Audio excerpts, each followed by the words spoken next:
Hey everybody, good afternoon. Thank you guys for being here. I appreciate you guys showing up. Mark, Ivan, welcome to the stream, guys. I am going to put us on a flight over to Feralas. Yeah, let's go all the way to Feathermoon. See you soon. And we are going to try to work on the ogres over that way. Let's see. Here we go, the High Wilderness. We need 8 warlocks, 8 shaman, and we need 7 more brutes. Patrick, thank you for the 1 month, man. That's awesome. Thanks for being here. Sarah, good afternoon. Mark, thank you as well for the 1 month. Good afternoon, guys.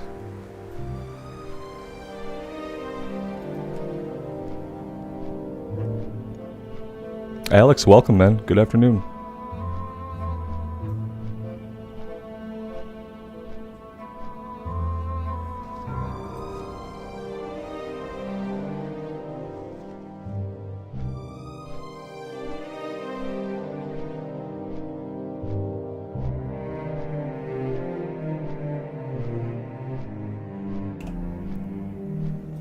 Lael, welcome to the stream, man. Thanks for being here.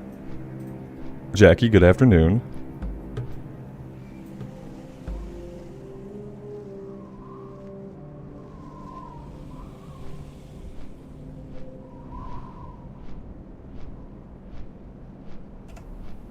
Carrie, good afternoon. Thanks for being here.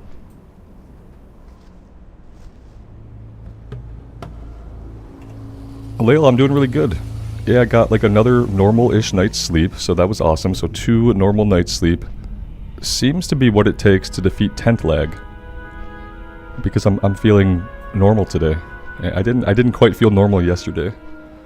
But yeah, I'm feeling as normal today as I ever do. So yeah, it's been good.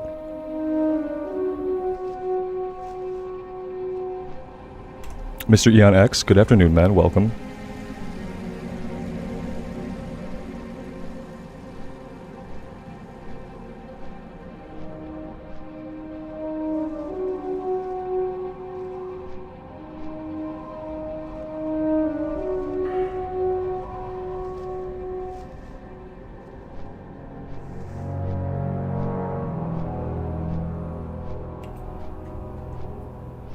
William Reese, welcome to the stream, man. Good afternoon.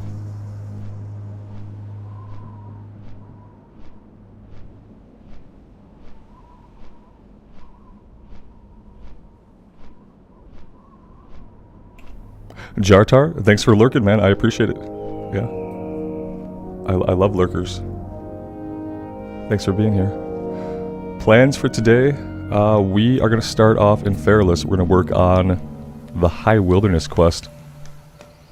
It's at level with us, the same as the stuff in Tannerus, but the difference is there's no ogres in stealth, there's no ogres that bug out in tents, and there's no ogres that have Voidwalker pets. So I'm kind of thinking that we're going to have a little bit of an easier time than we did over in Tannerus. That's the goal, at least.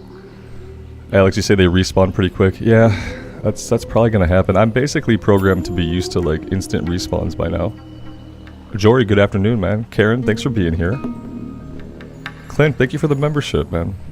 I appreciate that. Welcome.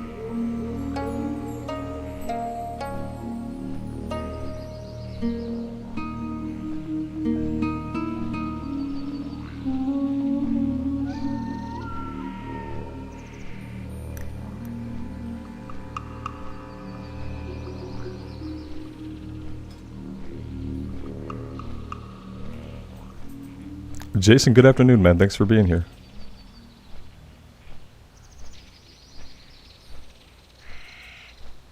William, thank you for the membership. I appreciate that. Thank you.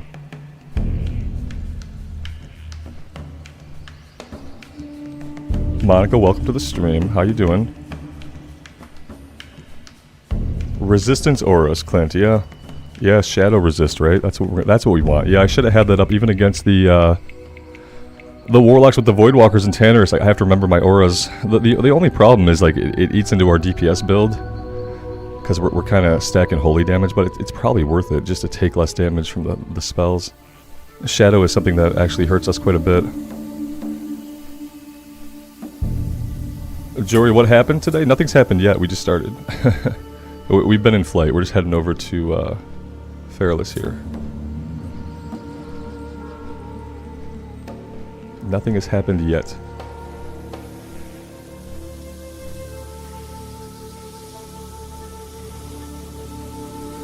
Yeah, Jason, the problem for me is like when we went, it was 2 nights of like 4 hours of sleep.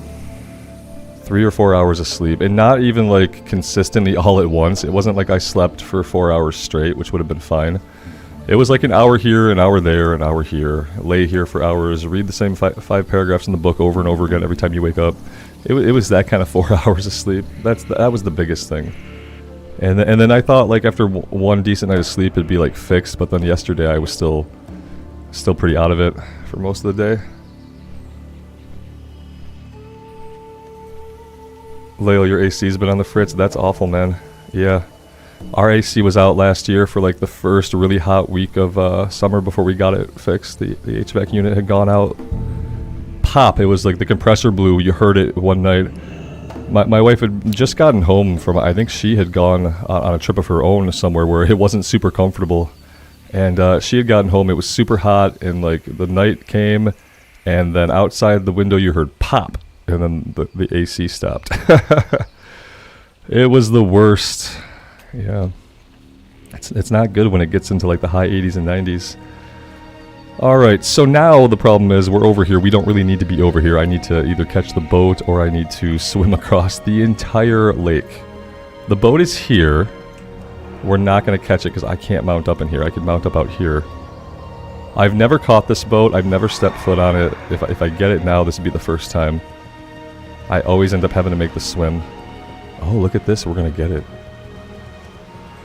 We're clipping on the docks here. That was like some weird terrain clipping on these on this wooden dock.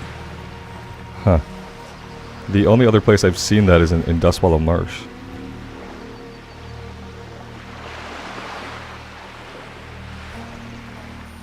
Yeah, I mean, if the coil is new, then it could be something. It could be something with the fan, maybe. I don't know. I know nothing about the mechanical nature of the objects that I rely upon, unfortunately. When something breaks, we have to make a call.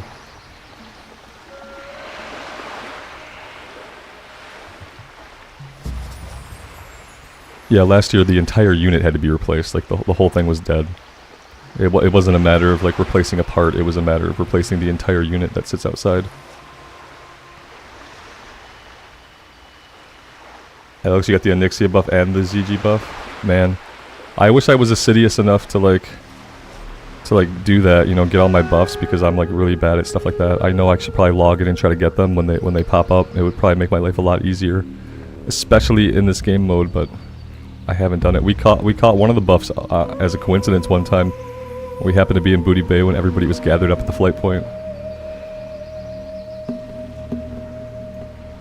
CJUS, how do I get the health percentage to always show? You mean like the numbers down here for HP and MP?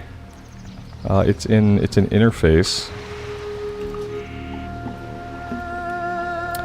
Interface, is it display? Yeah, I think it's display. Display status text as numbers, percentages, or both. So you can do that. Like, you can see it as a percentage. You can see it as the number and the percentage. I have it set just to the numeric value.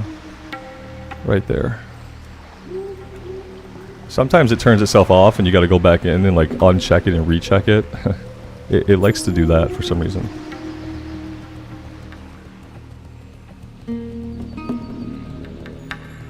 If you run the thermostat lower than 74, it stops blowing cold air. Huh. It almost seems like a control has been placed on it to not let you use it beyond that point. That's really weird. Yeah, because when you set the thermostat, all it's trying to do is make the air temperature like reach that temperature. You know, it's not affecting the temperature of the coldness of the machine. You know, it doesn't change that. It's just trying to reach the temperature you set it. So you try to tell it to be like 73 or 72 in your place, and then it just stops and gives up. That's really unusual. Sometimes you can turn like the fan to like manual and just keep the fan on. Could be an option, but yeah, having somebody look at it at that point would be good, because that's really strange behavior.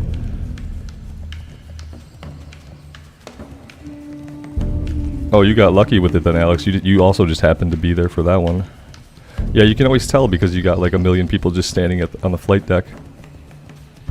It's okay, this is Screecher Spirits. Yeah, the thing about the Screecher Spirits, we found one and he was like level 49 for some reason.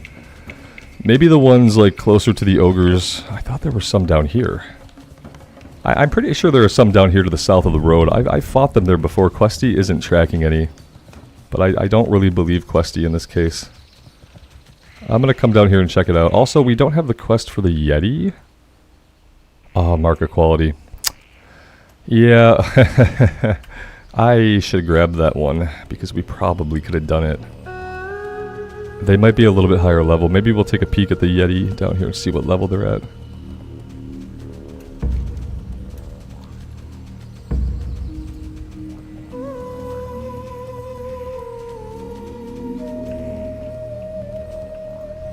Yeah, they're level 44. Man, we definitely could have done this one. I should have given a closer look. Whitney, good afternoon. David, thank you for being here, man. Hope you guys are doing well. See, look at this. There's Veil Screechers down here. Questie does not mark them. And I'm pretty sure we can still use them for the quest. Let's find out.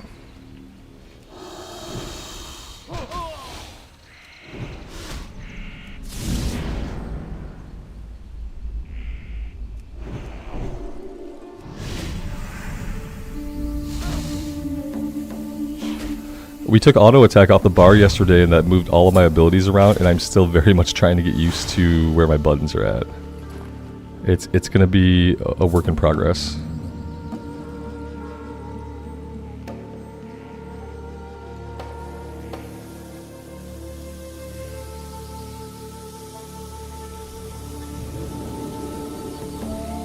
Yeah, these definitely work for the quest, so I'll try to find these guys down here instead of the higher level ones up to the north side of the road.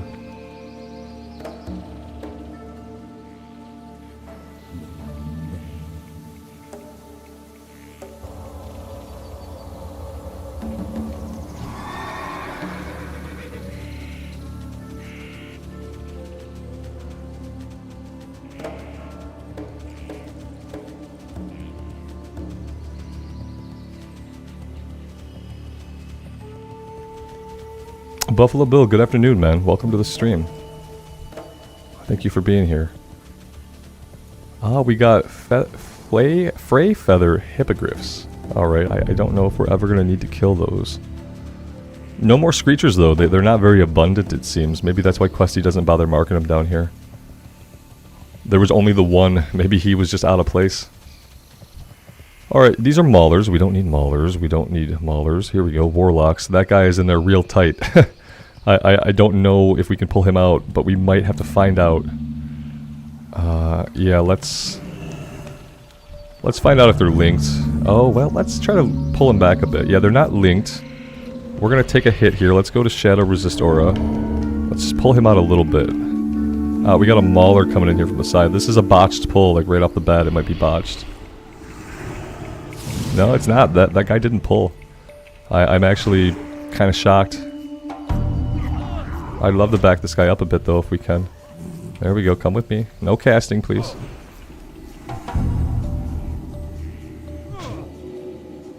Oh, good. He made us tiny. That's great. Yeah, we're tiny for 2 minutes. Strength and stamina reduced by 13. What in the actual F?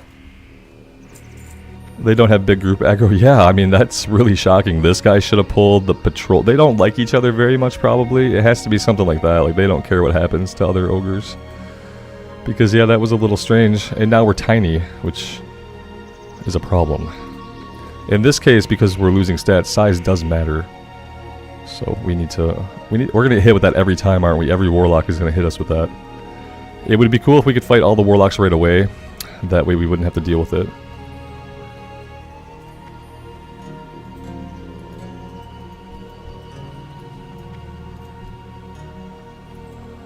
These guys are all Maulers. It says that there's potential, like, Warlock and Shaman spawns down here, but not right in this area. We are going to have to go somewhere else. We might have to kill some of the Maulers to get there, though.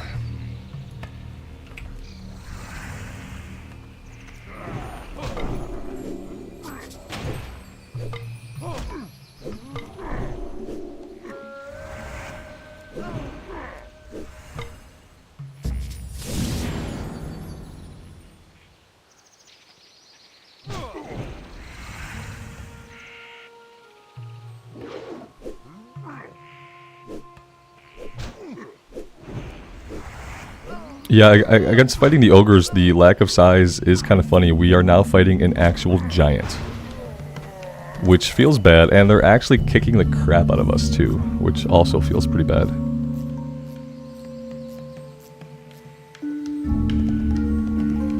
David, we're an ankle biter. Yeah, basically. I guess if you like slap someone in the ankle enough, maybe they fall down. That's what happened here.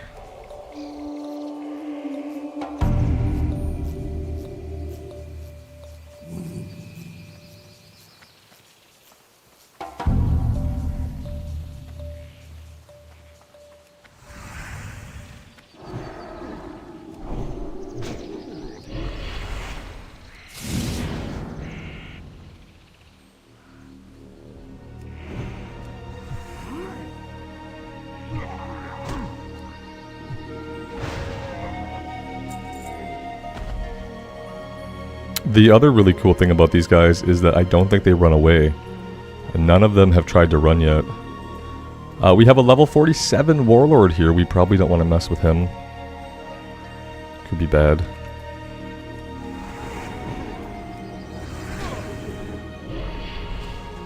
I'm not loving the mob density, but I am loving the small aggro radius. That's actually really helpful. Come on, come with me. I don't want to pull this guy. We're out. Yeah, that lasted all of like 27 seconds before it was just really, really, really bad. Oh man, we're probably not going to stay here. And that's if we don't get killed right now in this moment. Yeah. I hope I can leash them this way. This is really my only way out that isn't full of guys. Maybe he'll clip on this wall. Yeah, we got a little bit of distance between us. So yeah, so what else are we gonna do today, guys? Because I don't think this is it. I don't think this is it. This isn't it. This isn't what we're doing. I'm just gonna put a fork in it right now. We're just gonna hearth out. Ugh. The effing level 40s, man. This is getting bad. It's getting bad. Like, I go to log in and I'm just thinking to myself, what the hell are we gonna do? What's up? Bring something to oh, let's go to the Shimmering Flats for the millionth time. That sounds cool. Well, probably worth about 900 experience. It was too close, Amy. Yeah, exactly. It was stupidly close. Yeah. Okay, so... Bloodsail Buccaneers, is this the one we go to the ships? Kill the captains? You know, killing the captains on the ship is probably going to be smarter than what we were just trying to do. Like, I don't know. We could summon Mach. I don't know if Mach is an elite gorilla. I can't remember what he is in Classic Era. And we don't really have anything else to do here. That's the problem. Yeah, there's not really a lot we can do. We could probably take on some of the elite guys. Maybe the elite panther. Kurgan's Mystery. Probably not. Ganged up onto the ships? Yeah, probably. You know, because they're gonna run. They're gonna run through the ships. There's gonna be a big aggro radius. I don't know. I can't remember if I've ever died on the ships. Oh, okay. Yeah, I just like every time I think I have a good idea of what we can do, it's not a good idea. It turns out we can't do it, and it turns out we don't really have a lot to do. So yeah, looking around, like places we could go, no clue. We can go to the Swamp of Sorrows and grind on these guys or something over here. That was okay, and that was like low risk. And I honestly can't think of anything else, and I'd be willing to take any suggestions because at this point, I don't know how we're gonna get the levels we need to do anything. Basically, essentially the problem is this: we need to be level 46 to do any quest we can do, and we are just barely level 44. That's the problem. You got my attention. Okay, yeah, let's go up to Darkshire. Off with you. You know, we could have flew to Netherguard Keep. That actually might be a little bit better for us. Yeah, Jason, I think we're done with South Shore. There's not really there's nothing there for the Alliance. It's such a wasted area. There are so many enemies we could have come up against. It's like, yeah, we never got the Assassin's contract. Crush Ridge Warmongers. Like maybe we do this elite quest on our own. That's like, okay, we can maybe do that. the warmongers are probably not casters. So yeah, maybe we'll do that in a bit. In the name of the light, this is the quest to kill everybody in the Scarlet Monastery, which we're not doing. Yeah, there's nowhere to quest at this level until you're level 46.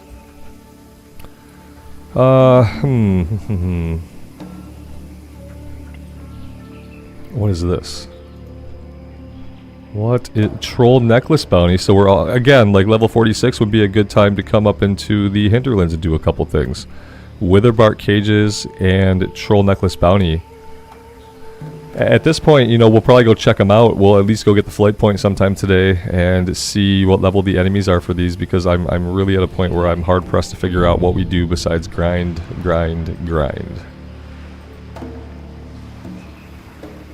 Yeah, I think I'm gonna have to grind a little bit in Swamp of Sorrows, but it's like I don't know. Without rested XP, like I don't know if we're gonna get a full level off of grinding there. That's kind of the thing. Like, yeah, you could do it, but it's gonna take you like 10 hours. Like, I wish I could get a readout for like the slash played of the previous level. That's kind of what I want to know. We've already been at level 44 for 2 hours almost, and we have 3 bubbles. Yep. So yeah, 2, 4, 6, 8, 10, 12, 14. It's about 14 hours of grinding. About 14 hours of grinding, and we will we'll probably get to level 45 at that rate. You know, no big deal. It's 14 hours.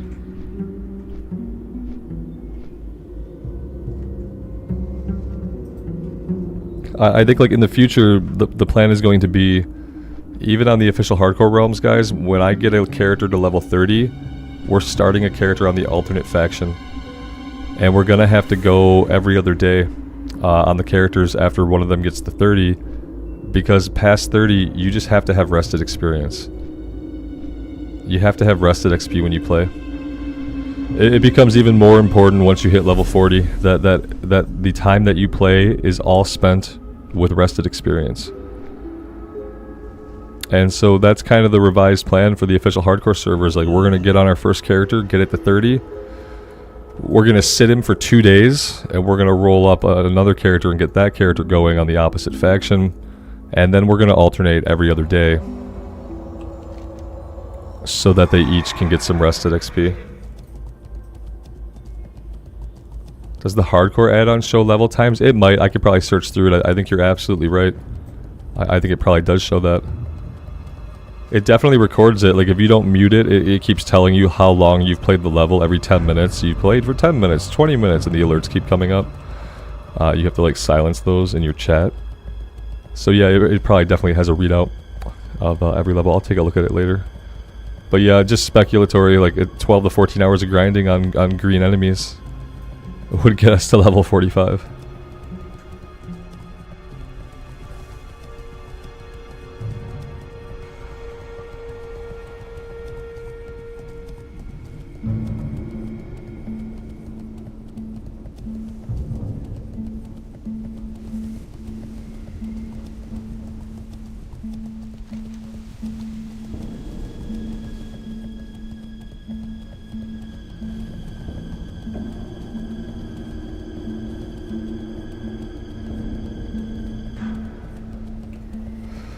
And like the biggest problems, like some of the problems will be solved for on the official hardcore servers, because we'll be able to group up to do elite quests. That'll help. We'll be able to do the dungeons every day. That'll help, and it'll be better. But like I do think that having rested XP past level 30 is the way to go. It's probably the way to go in any mode of Classic Era, just because of how much XP it takes to level after that.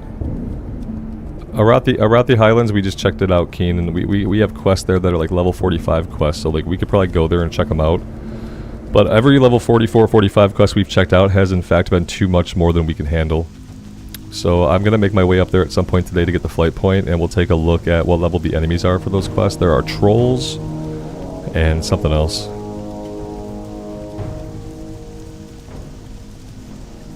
These guys. That's a tree. That's a bush. It's going well so far here in the swamp. We got stuck in a tree and a bush.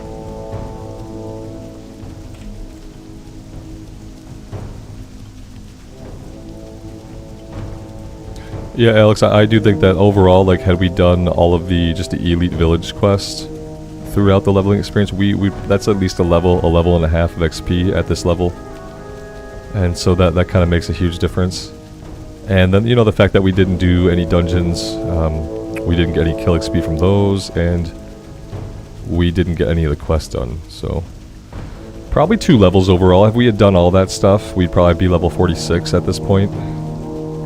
And at level 46, we'd probably be doing a little bit better at taking on those quests. I want to get back here into this little nook. I forget how small Swamp of Sorrows actually is. You travel through it quite quickly because of its size.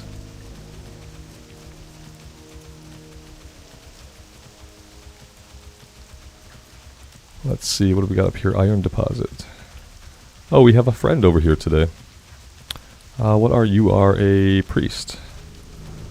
Let's give you wisdom. There you go.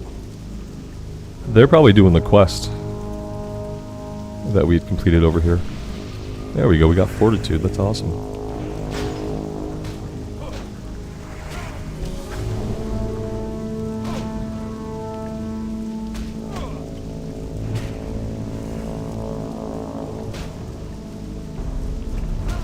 We'll work on these guys for a little bit, just grind a bit. What I worry with grinding on like level 40 guys is that the gear they drop isn't going to be as good as it could be. Although we did get a pair of plate gloves off of these guys, didn't we? Were these the mobs that dropped our gloves? We got lost supplies. What are the lost supplies about? Oh, they are a quest. This barrel is small yet sturdy. It seems are sealed with a yellow pungent wax. Stamped on the bottom of the barrel are the words Quartermaster Lungards, Netherguard Keep. Have we turned that in yet? I feel like there's a lost supplies quest where you keep picking it up over and over again, but it doesn't give you XP every time. If that's the first time we've done that, then it'll probably give XP.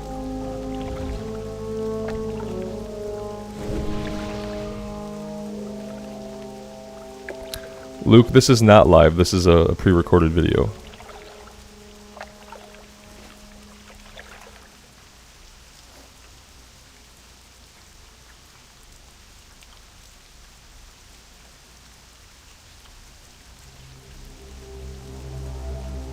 There was one in Duskwood?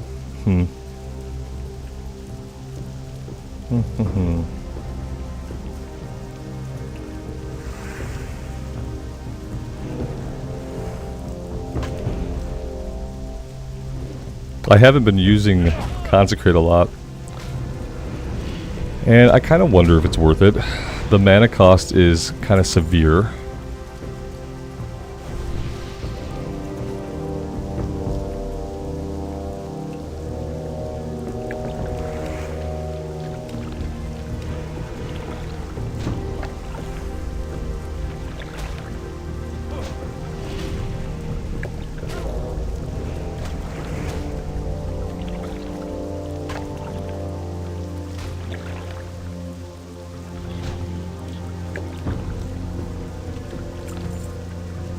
I'm still in combat with what exactly?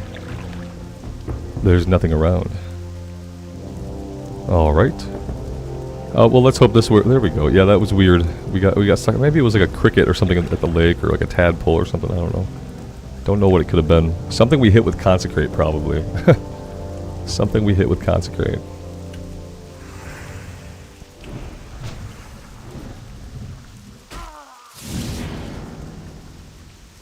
Miles, good afternoon, man. Thanks for being here.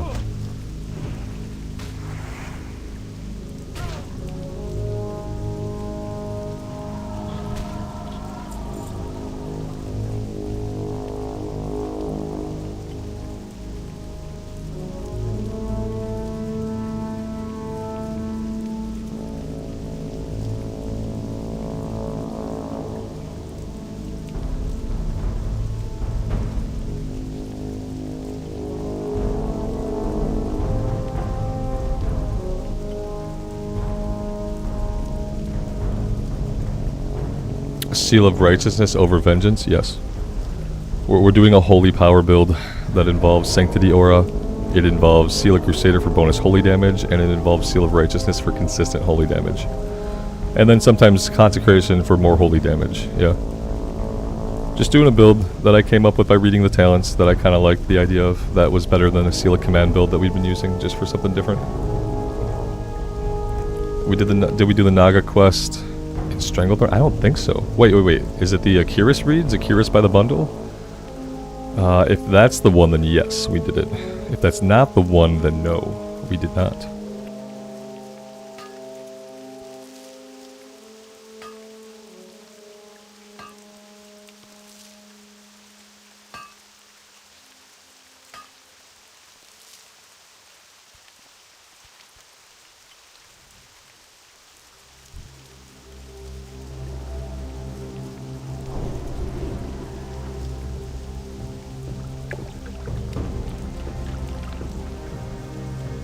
Miles, am I having fun with the talents on the retail warlock? I'm having fun with the destruction tree talents. The destruction tree talents are great. The talents that I don't like in the retail is like I like the idea of how there's like a class tree, but I don't like the execution of it at all. It turns out, I just wish there was the spec. I wish they would just work the shit from the class tree back into the class, however they actually wanted it. I don't like it. I want the one talent tree. It turns out I don't want the two different talent trees. I don't find the talents in like the class trees very exciting, appealing, meaningful. And there's probably ones that you have to have. Like I'm gonna have to look at a guide to figure out which ones I am supposed to have. And then I'll keep reading the destruction talents and picking whatever I want because those are actually interesting. They make sense and they seem relevant to me. So yeah. I'm glad we're back to like I don't like the talent system that preceded that one at all. I think it was like too shallow, but I think this one has some things that need to be looked at. Well, it's going to get iterated on every expansion, you know what I mean? This is not how talents are going to stay forever. It's going to change again, you know, maybe not as significantly as it has in the past, but it's definitely going to go through iterations. Miles, exactly. Yeah, you nailed it, and I don't think I nailed it like that. Like, it's not fun. The class talent trees are not fun. They're boring, and you're right. It's just more stuff to have to think about. Yeah, I'm reading it like a percentage of this is a percentage of that. Adds to your leech, except for this. I'm like, it's a fucking mathematical equation. I have to draw it out to figure out what's happening. And that's when you realize that the game designers are like, you know, they were all the people from Elitist Jerks back in the day. They kind of formed the way the game went. And it went in that highly mathematical, like highly articulated direction of, yeah, you have to literally equation out what you're getting or it's probably not going to be optimal. So what you're really going to do if you're a normal person trying to play a video game is you're going to look at a guide on Wowhead. Written by, you know, same kinds of people. Like, who are not your average player, I don't think. Ramzor, it's going well, man. Thanks for being here.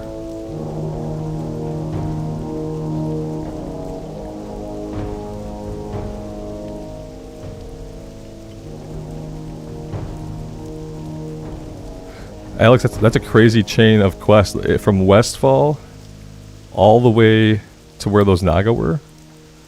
That's crazy. I'll have to maybe check that out. I need to check out anything I can to get XP at this point. I can't remember what they did to the talent trees in Cataclysm. Was that when they took it down to like 5, 15, 20? Was that when we got the rows?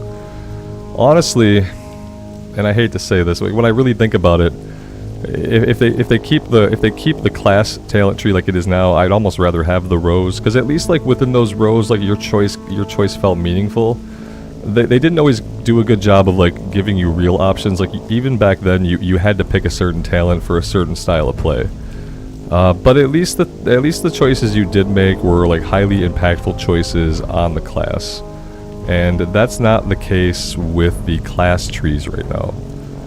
The actual spec trees are still really good. I would love to just keep the spec trees, maybe work a couple things from the class tree into the spec trees separately, and then just get rid of the class trees altogether. Yeah, talent A multiplies talent B by 1.5, which boosts talent C by 5%, unless talent B crits, which debuffs talent D by 10%. Yes, that's every talent. That's how every talent feels to me in the overall class tree. It's to the point where, like, since it isn't enjoyable and I don't understand it, I don't even want to read them.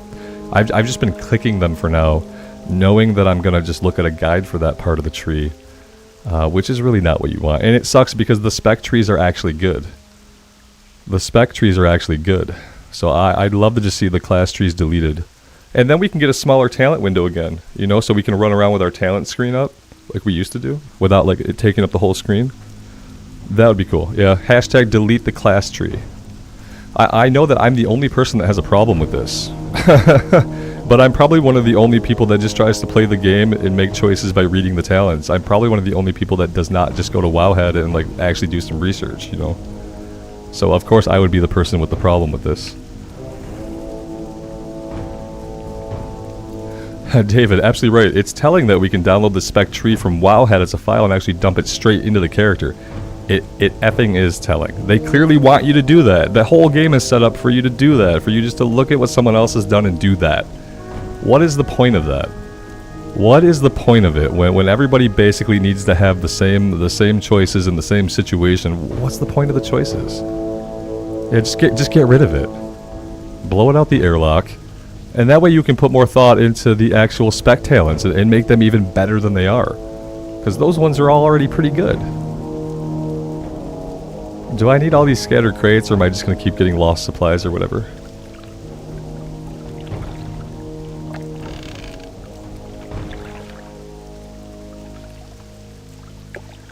Yeah, we already have that one. Yeah, I don't dig it. So I am going to look up a guide and I'm just going to follow it. And I'm not going to think about the class tree ever again. Which sucks. It sucks to just have to not think about a part of the game because it's not interesting. It doesn't feel impactful. And it feels like I'd have to do too much mathematics to really understand what I'm picking. And I don't want to do mathematics in my video game very much. I just kind of want to enjoy the game.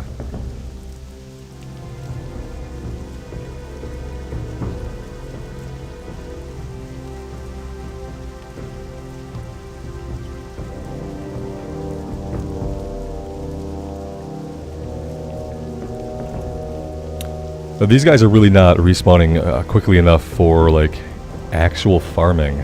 It's there's one other person at least here killing them, and and it's raining again in the swamp, which is fitting, I guess.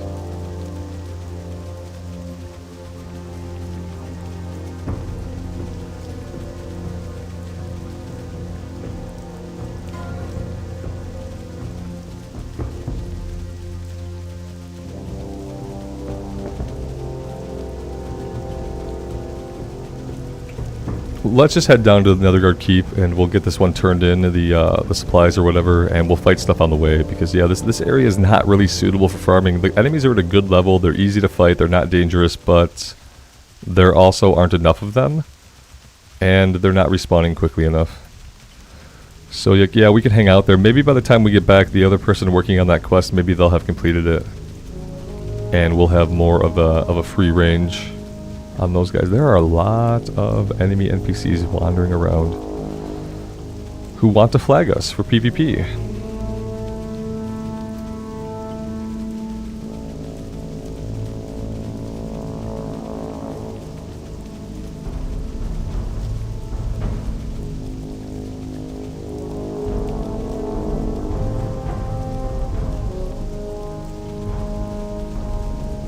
Can we fight stuff in the Blasted Lands? What level is stuff down here? I think one was like a level 47 or something. We got aggroed one time by like a hyena, and he was like level 47.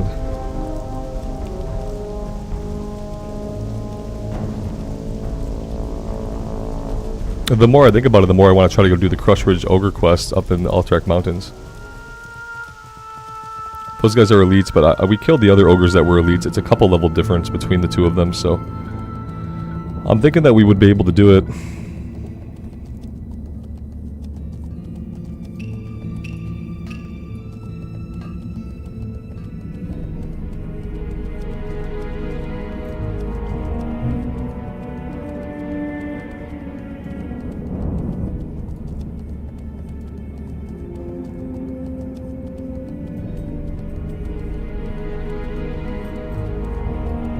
Yeah, it would be really great for us if the official hardcore servers came out, like, while we're still doing this character, because that would give us a way to let it get rested XP. We can kind of start alternating the characters a bit, because, yeah. I'm just trying to think, like, let's say we get to level 46, let's say we do everything in Tannerus. That's going to get us to, like, level 48 if we're super lucky. Light be with you. I'm just wondering, like, I'm wondering how we get from 46 to 52. Because 52 is what we need to be to go into Ungoro Crater, which is like the next place where I know there's a lot of stuff to do after Tannerus. Okay, we turned that in. Yeah, let's see. You need something? Let's see, how long? That's probably a pretty long flight. I should probably go to Stormwind and get on the tram if I want to get over to Hillsbrad. Light bless. That's probably going to be a lot quicker than just getting on a 12-minute flight and sitting here. I'm gonna go try to do the Crushridge Ogre quest. I don't think we have it. I think we have to pick it back up. Yeah. 15 Crushridge Warmongers. I think we can do this without a problem. Any objections? State your case now or forever hold your peace.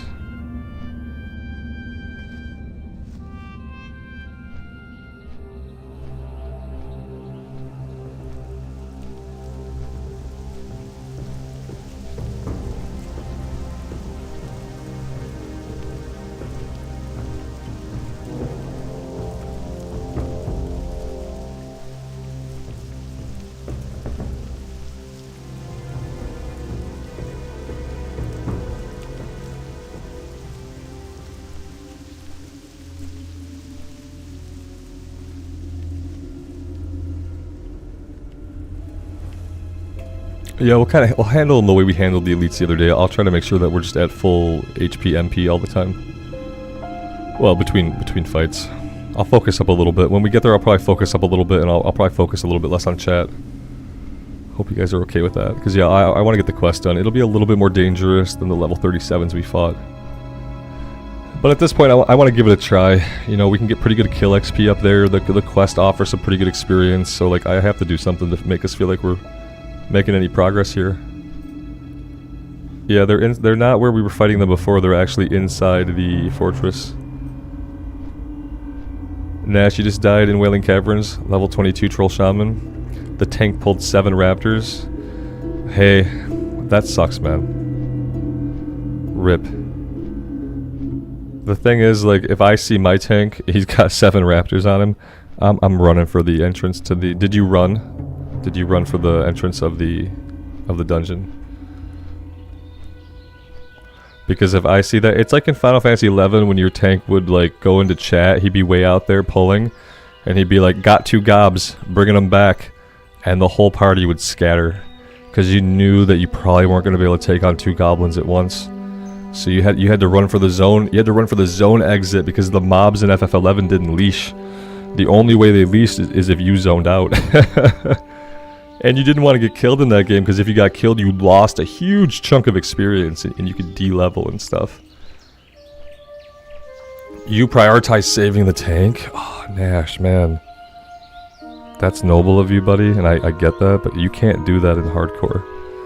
Yeah, you can't do it in hardcore.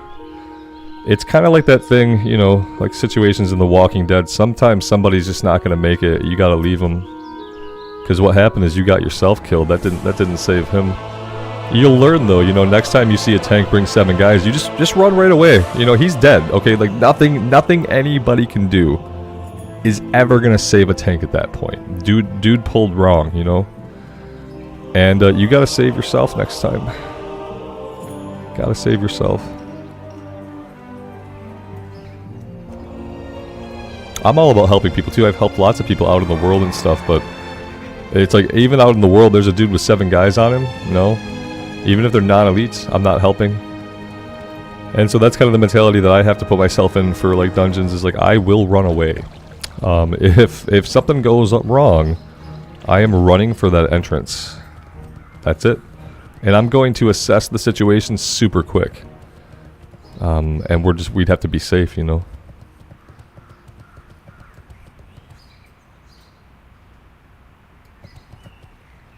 Alex, you keep your Voidwalker out for the bubble. Yeah, that's super smart, man. Yeah, it probably does not behoove you to do anything else Even if you're doing a dungeon, I'd say keep the Voidwalker out, turn taunt off, and just like that way you're safe. You have an out. You have an out and you have a beefy like off tank. Like if I was in a 5-man and there was a Warlock, I would love for them to have their Voidwalker out. I'd say leave the taunt on, and I'll just let him tank one, and I'll tank something else. Ricardo, this is the Bloodsail Buccaneers server where we do the hardcore challenge, at least in the States, and then for EU, hardcore challenge is done on Hydraxian Waterlords. But yeah, we're Bloodsail Buccaneers server here. Which is a roleplay server, but it's where people do the hardcore challenge. Now, the hardcore scene kind of took over Bloodsail Buccaneers and Hydraxian Waterlords respectively.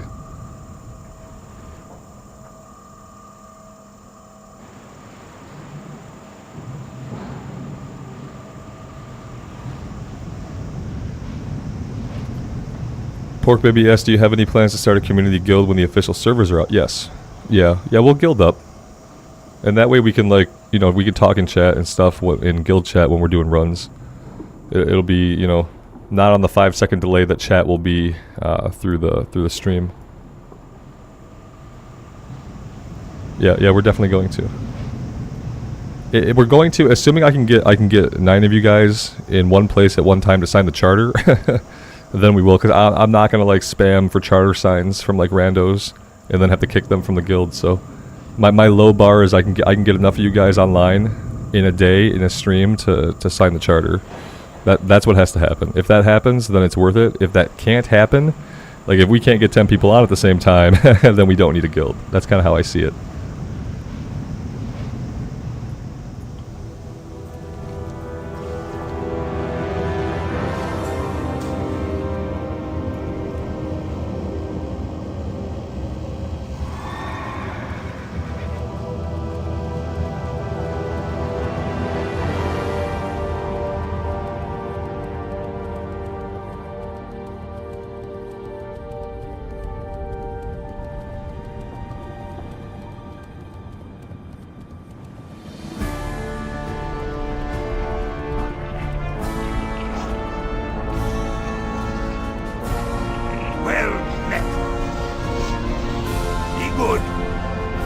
And you know, that could really happen because like a lot of you guys that are here around the channel, some of you don't play, some of you play in the EU, and it's like, you know, not everybody is here in the States actively able to play the game. So like if we can't get 10 people on, I totally get it. Like it makes sense.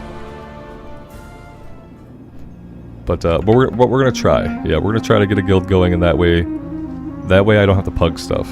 Or at least if we have to pug something, it'll be like a couple of pugs, one pug here and there. But yeah.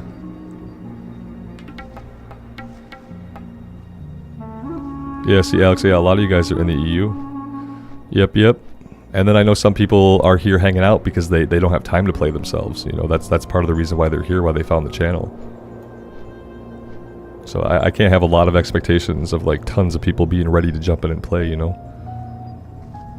But we'll give it a shot and see. We had a little guild in Season of Mastery for a while.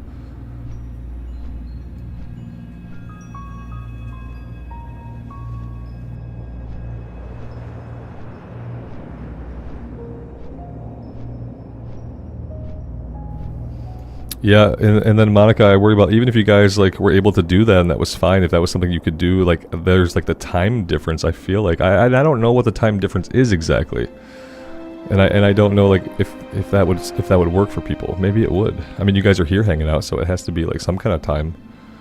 I'm really bad at knowing like what time it is in other places. I need to have some like world clocks up in front of me. Would be cool. So I just have like a general idea at a glance.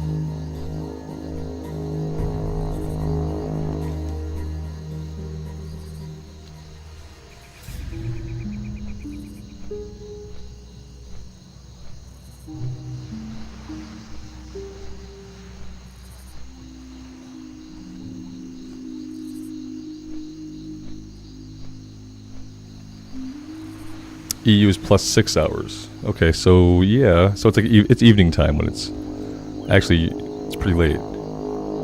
It's not 8. It's like 8 o'clock there right now.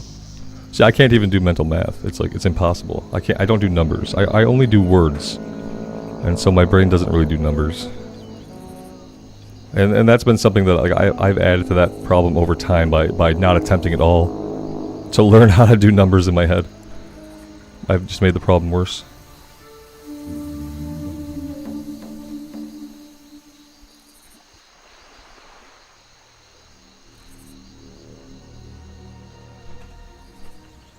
Gracie, good afternoon. Welcome to the stream. Sarah, good to see you.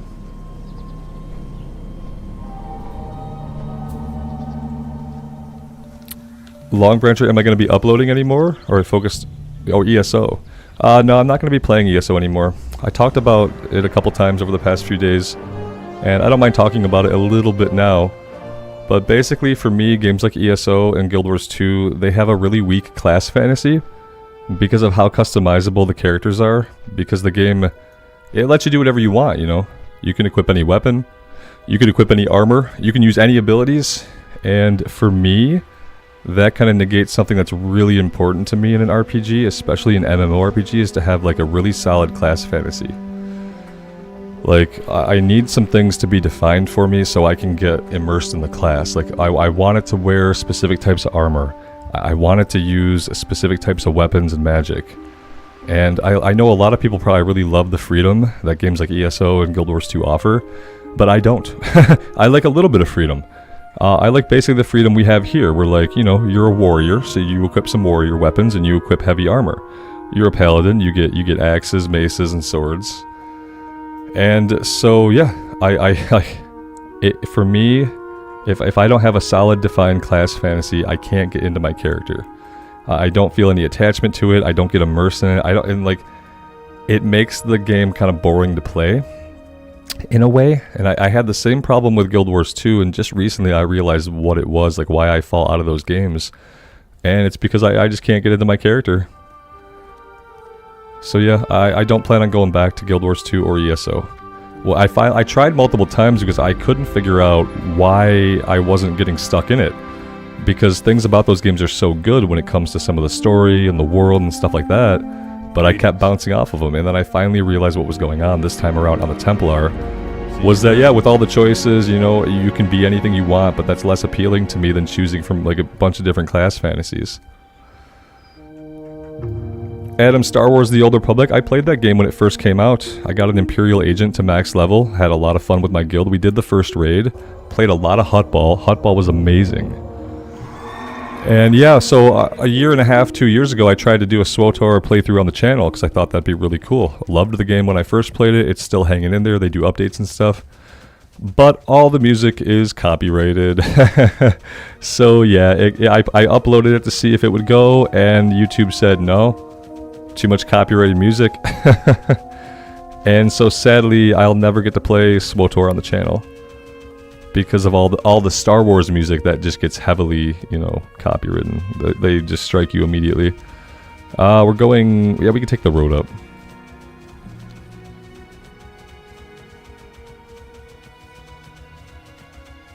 The Brothers Kieran favorite fantasy novel? Right now I'm working through Sanderson's books, Brandon Sanderson. So like right now, probably the first Mistborn trilogy has been my favorite like set of books in that universe. But right now I'm working through the Stormlight Archive book 3, and that's going really well. I don't watch a lot of movies these days, so I'd be hard pressed to tell you like a favorite movie because I don't really watch a lot of TV or movies.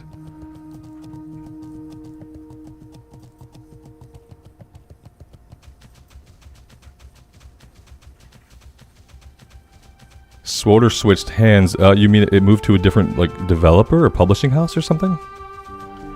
I didn't hear about that, but then again, I don't really follow the game very closely, so that's not super surprising that I wouldn't hear about it.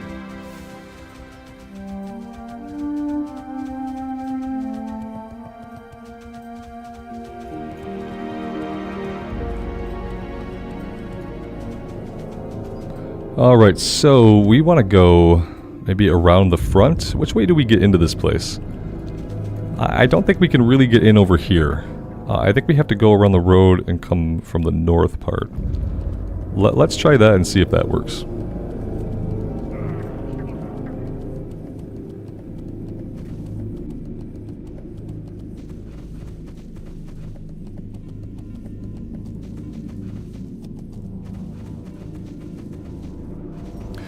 Yeah, Gracie, if they're not saying much about it, it's probably a bad sign.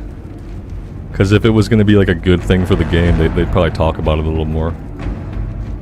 So here we go. Do I have to work through this area to get into the ruins of Alterac? Maybe I just go back here and jump a wall or something, because I don't really want to do that. Check the caves first? We could check the caves. The caves are a pipe dream, but I will check them, just because if I don't check them, then, you know, we'll think that maybe they could have been in there. So the caves, there's a rare spawn that pops up sometimes, and he has a 12% chance to drop a weapon that would have been okay a long time ago. That would probably be very mediocre right now, but it would still be better than what we have. So we'll poke our head in this one, and we'll take a look. The thing is, he's like a level 35, and he's on like a 30-hour timer, so there's lots of level 35s in play in the game. If he were a level 45, you know, once we're able to hunt rares that are higher than level 40, we're going to have a better chance of actually finding them. Because at this level, there's too many people playing who can actually fight them. Someone's going to have killed them.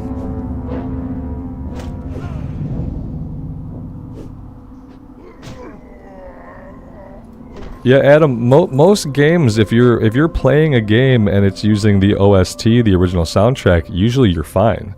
I've never had a problem with any copyright strikes on any other video game besides Star Wars: The Old Republic. Yeah, every other game I've played has been absolutely fine. I let the in-game music run, and I have no problems. And I always crank the music up for, like, the ambience of it, you know? I'm not, like, hiding the music. YouTube can clearly hear all of it, and I've only ever had a problem with Star Wars.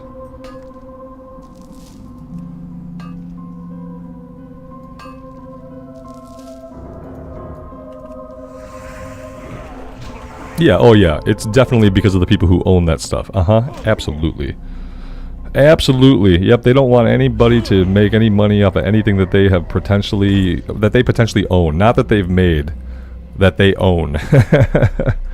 And they own it all, so it took that game off the table for me pretty quickly, and it's probably fine. It's when stuff like that happens, I see it as a sign that it wasn't meant to be anyhow.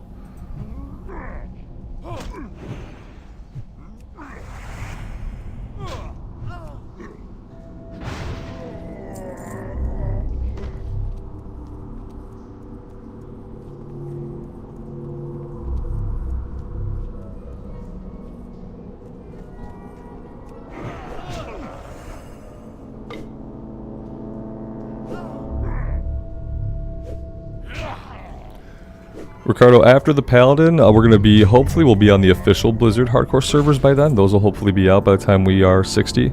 So the next character we start, I don't know, you know, I wanted to do a shaman initially, but then we found out that they lifted all the restrictions on the auction house and on grouping and on dungeons. And when that happened, a lot of classes that I had kind of put on the no-fly list for hardcore became available, including warrior. So part of me wants to do the shaman as planned, but part of me wants to do a warrior. Another part of me wants to do another priest. Like, I don't, at this point, I thought I knew what the plan was, but I don't really know what the plan is. The plan is to go horde.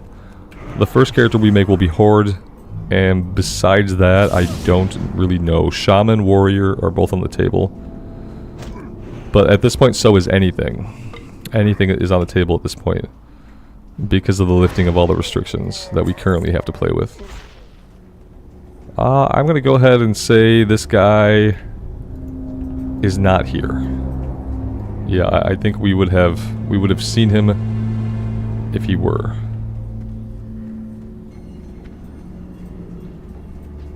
Let's skedaddle.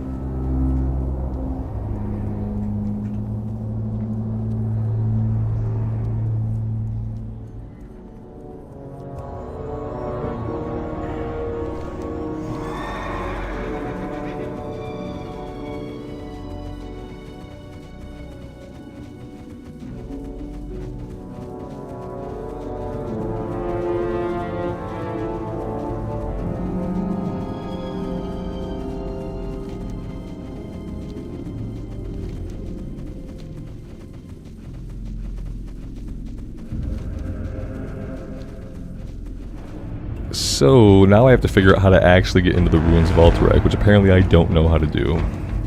Kind of hoping it doesn't involve fighting through all of the lower level guys. I think I'm going to try to come around the back here and just like jump a wall. And then we'll have to deal with how we get out. That'll be future Robert's problem.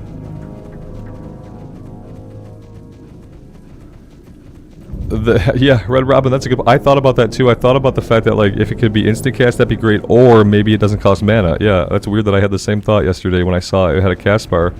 Because yeah, I kind of don't like that it has a cast bar. But I would be okay with it if it didn't cost any mana. And instead, it has a cast bar and it costs 300 mana, which is just bad. The brother's favorite Warcraft character, you know, because of what they've... If you're talking about, like, story characters... If you're talking about, like, World of Warcraft story characters, unfortunately, Shadowlands, BFA kind of ruined all the characters for me.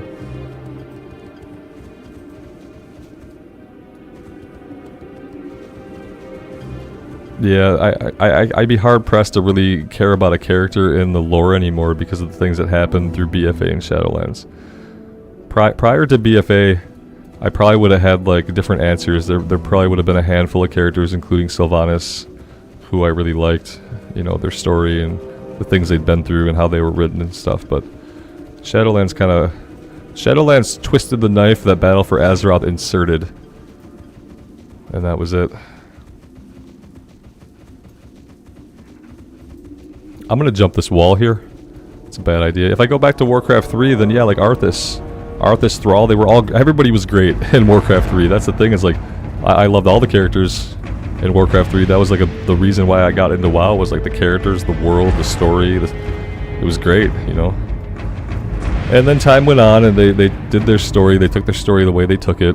And for me, like after Legion, all the characters got worse. Like, I guess like Khadgar's probably the only character who I still like, and the reason why I still like Khadgar is they haven't done enough with him to ruin him yet.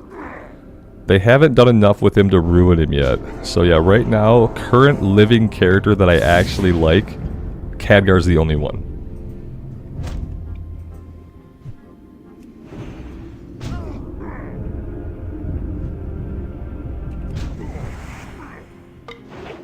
And besides him doing some stuff with the blue dragonflight, like, have we seen him a lot in Dragonflight yet?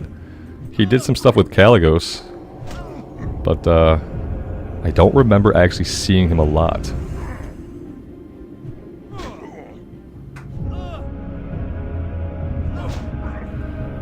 Oh, Jonas, how old am I? 732.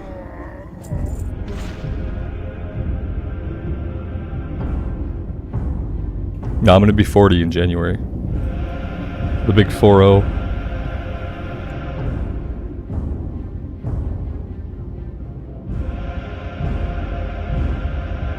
Nikolai, have I tried the PTR server for hardcore? No. I think the rule set's awesome. Yeah, I read all the blue posts and all that stuff. And I like all the rules, but I'm not gonna play on the PTR. It's a waste of my time. It's free labor for Blizzard, you know, they like it. You get on there and you test stuff. And they don't pay you. And my time is too valuable for that. I've already gotten so many hardcore characters killed that I don't need to like flush time down the toilet. It's not like they're offering anything new, you know, they're just some server rules that are going to be baked in, and they're probably still going to be buggy when the game comes out anyway, so me testing is just going to waste my time. I created a character on day one. I made a Night Elf Warrior. And then I just couldn't bring myself to log it in.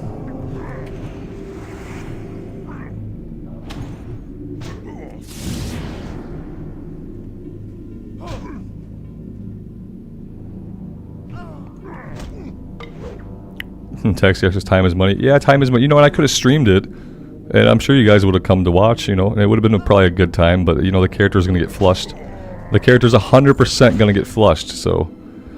I can't do that. You know, on any other hardcore character, we have a 99% chance to be flushed. But we have that 1% chance to actually survive and keep going.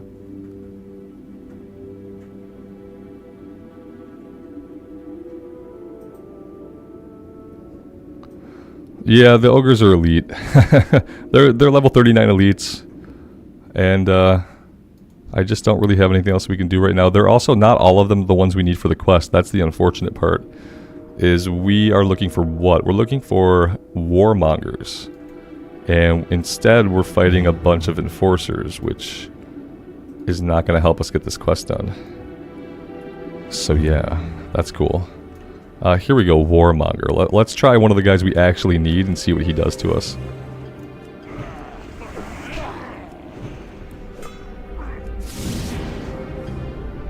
Did they change them to non-elites in BC? They absolutely did. Yeah, every elite village like this that you find in Classic Era, by BC, they've changed them all to be non-elites so that people could do them on their own. Yep, yep.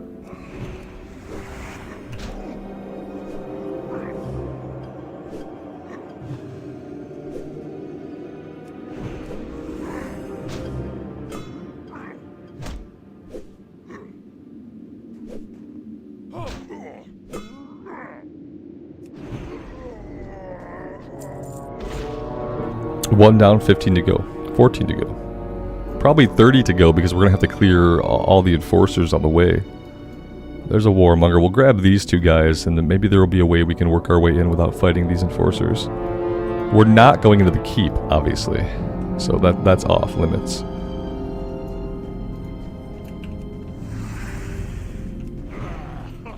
I am going to focus a little bit more on my combat here and my HP and stuff, so if I miss anything in chat for a little bit, I am sorry, but I would really rather not get killed today. So I am going to pay a little bit closer attention while I'm fighting to what's actually happening in the fight. Usually I don't pay attention hardly at all to the fight, so...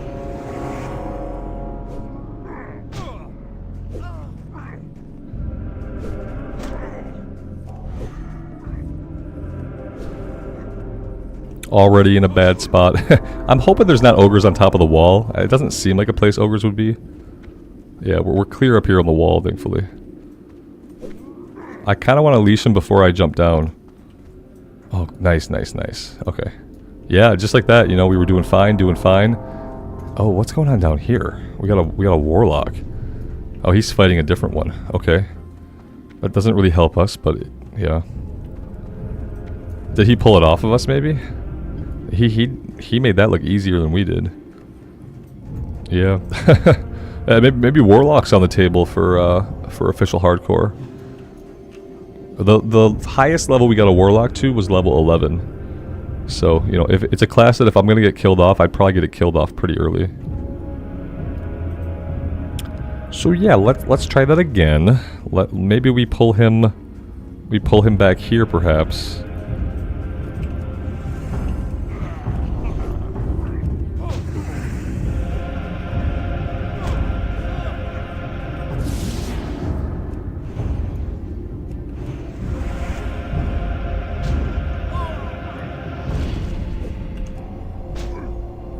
I thought they'd be good too, but then I got one killed at level 7. We immediately re-rolled and I got the next one killed at level 11. I think part of it was I got really overconfident with the Voidwalker. It was early in my hardcore days. And I just got like super overconfident. Kind of like I've gotten with these guys here. It's kind of a similar situation. We need to save up mana here for a big heal. I don't know if we're going to get there. Let's see. Yeah, we need a little bit more mana. There we go. There's the heal. We would be able to execute right now, but because it also costs 400 mana, we can't. So that's good.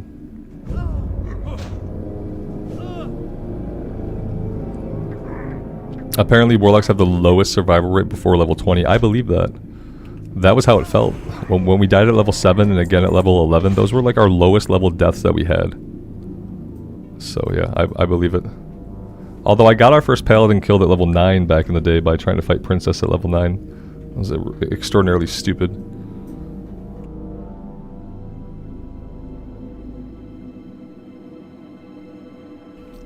Alex, you got stormy weather. If you're playing, man, I'd say like make sure you're fighting some weak stuff. With a Warlock pet, maybe you'd get lucky and you'd come back in and like the pet will have finished him off. We had that one DC in the Swamp of Sorrows in combat, and luckily when I came back in, the enemy was dead. And because we were in that area, nothing else had aggroed us, so it was just like sheer luck. Could have gone either way. Let's see what's going on down here. We have a warmonger here.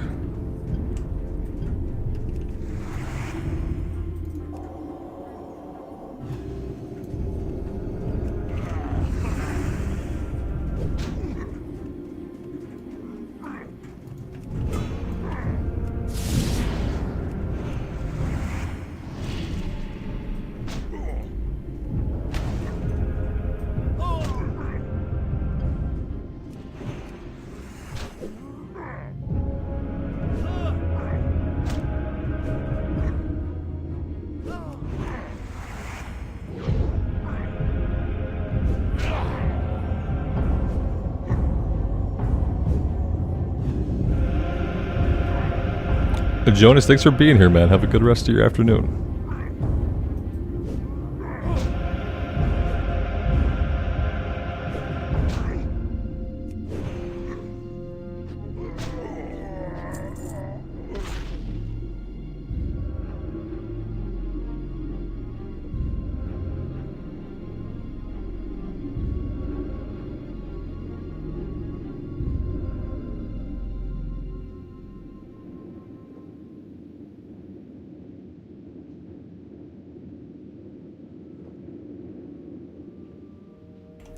Where in the U.S. do I live? I live in Michigan.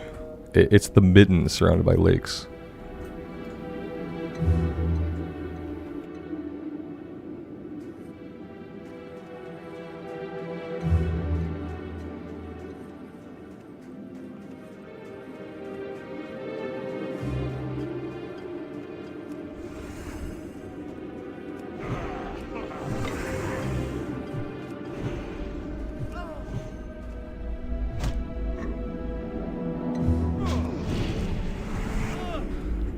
You're across the lake from me in Ontario. Wow. Even here in Michigan, we don't have a derogatory name for Ontario. It's funny that you have a derogatory name for your own place. At least you don't live in Winnipeg.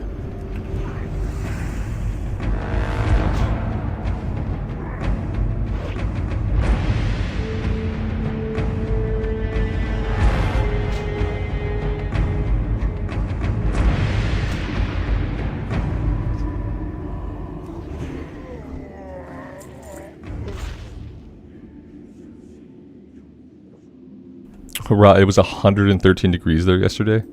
That sounds like you should be melting right now, and I'm sorry that it's like that. It's absolutely horrible.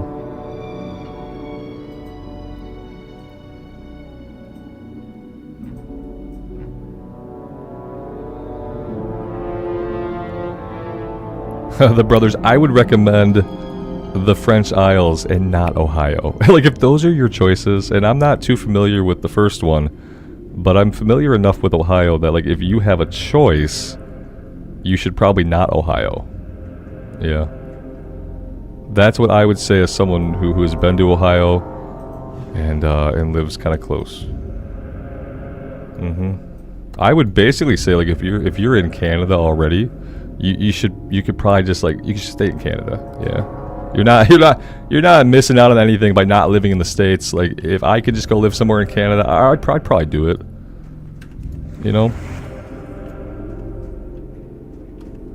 Maybe it's the grass is greener on the other side thing, I don't know. But I'm just saying, you probably don't want to go to Ohio. I'm stuck on this weird ass hill and I don't like it. That was rather unfortunate.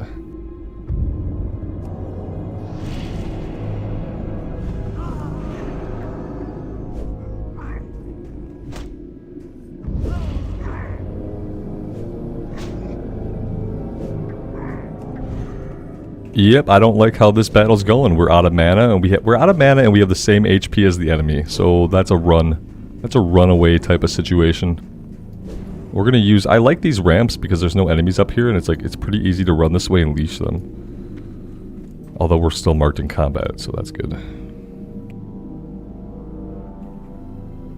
Yeah, Plastic. We're fighting elites today because I'm just like, I'm getting burned out on the fact that there aren't really any quests we can do. It's true.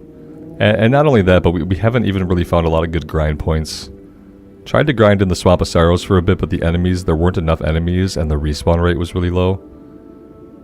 And yeah, because we haven't done any of the elite quest in the game, we haven't done any of the dungeons in the game or their quest, we are 2 levels behind where we need to be to actually be doing this properly. That's kind of why we're here just fighting elites, because I'm just kind of at a point where there's not a lot else we can do. They give okay XP when we can kill them efficiently, which is not really what's happening most of the time. I really don't want to slide down this hill again. That kind of screwed me up before. And look, great, it's going to screw me up again. Okay. Yeah, I don't like it. I don't like being stuck down here like this. There we go. Let's come back this way. I've got to spec out of Consecrate. I can't use Consecrate. It's too much mana. It's too much mana. The return on it isn't big enough, and I can't do it. I can't use it anymore.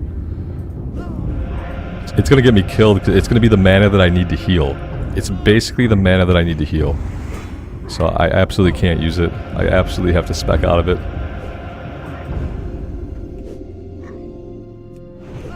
Clint, this may not be the most efficient quest. You're absolutely right.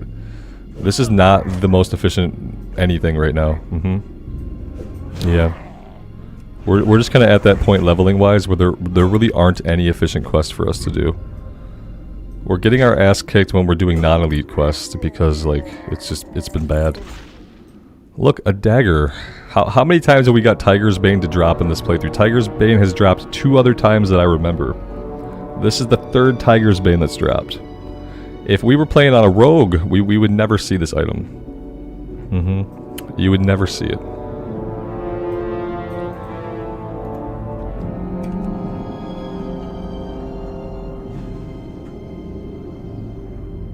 Layla, was something in the drain line? Hey, that's awesome. Yeah, that's best case scenario. So yeah, it couldn't drain. I feel like that's happened to me in the past too. Yeah, the condensation drain line was messed up.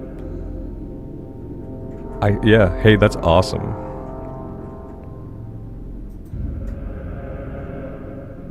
It's awesome that it was something like super simple. Especially because the weather isn't going to get any cooler anytime soon.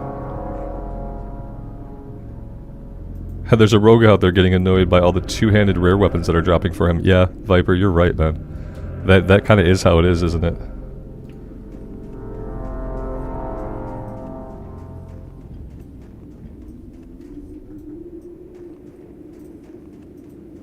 Yeah, man, now you can crank the AC. For sure.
Yeah, I'm sorry guys, these fights are probably stressing you guys out. I apologize, like, I'm not stressed, if that helps. Like, I don't usually get stressed about fights even when they're going super bad. But yeah, I can see how, like, not being in control and just kind of having to watch could be nerve-wracking, and I apologize for that. Not really what I'm here for, but yeah. At this point, this is what I have to do. We got 10 more we have to kill. I think we'll be fine, but the fights are threatening, yeah. There is danger. The fights are very dangerous. regardless of whether I feel anxiety about it or not.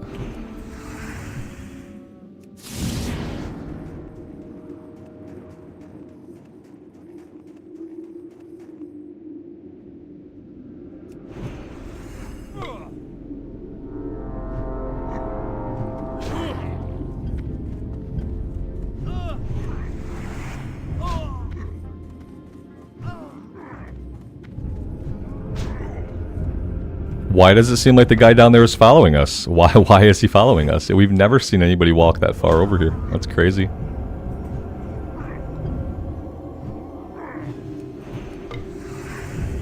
I'm glad that I backed all the way up, because originally I was going to fight this guy down here in that corner. And that would not have worked.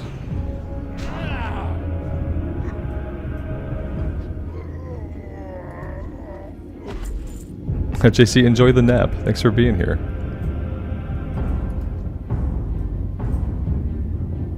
Lael, I thought he was going to walk right up the ramp too. Yeah, it really looked like he was just going to follow us up. I'm like, I don't think they can do that. I wasn't sure that this guy would follow us up here.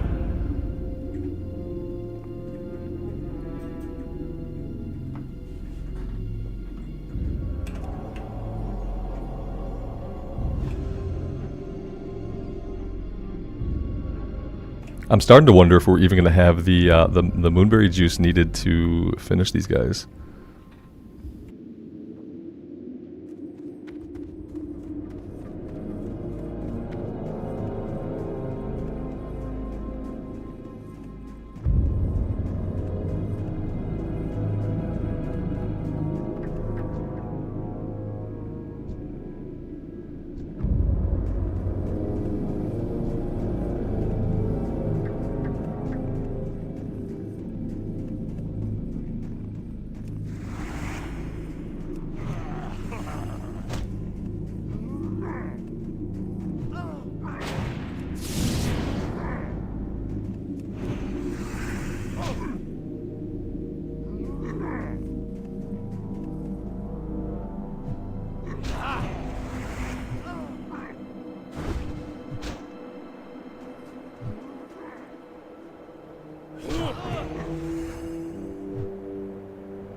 Alex, good afternoon, man. Thanks for being here.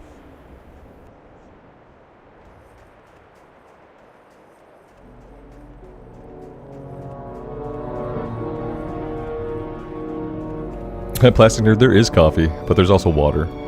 Yeah, I try to make sure that I'm always drinking water with anything else that I'm drinking. Because, you know, apparently human bodies need a lot of it. So yeah, I always have it. I always have both of them.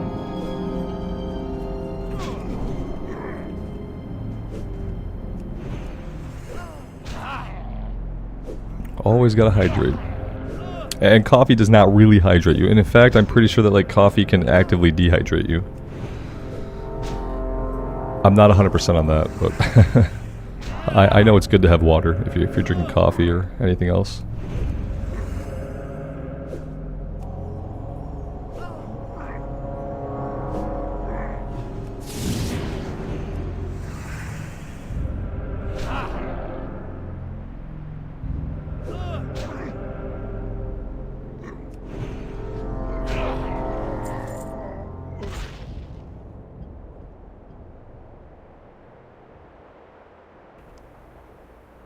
It's just a habit. Yeah, it's just a habit from like weightlifting and stuff. You have to like make sure you always have water. Otherwise what happens, like if you don't drink enough water and you've been weightlifting consistently, that's when you'll see like really bad muscle cramps and things of that nature. So it's just a habit at this point that I developed over like 18 years.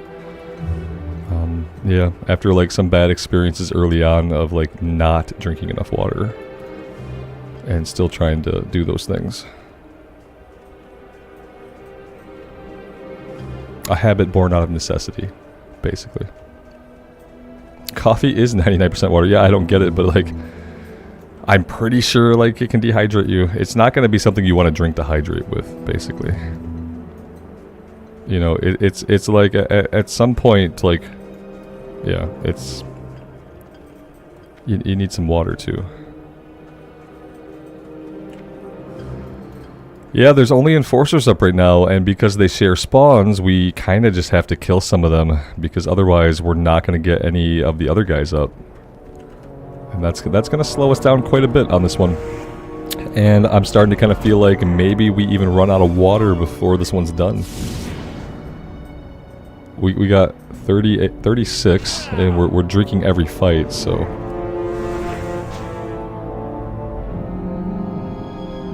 Yeah, see, it will dehydrate you, need to process it, and that consumes water.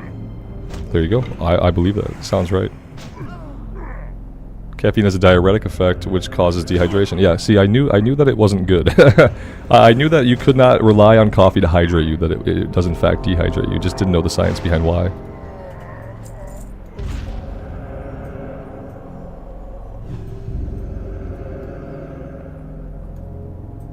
And so yeah, when I'm drinking lots of coffee, which I always do, I always make sure that I'm drinking lots of water too.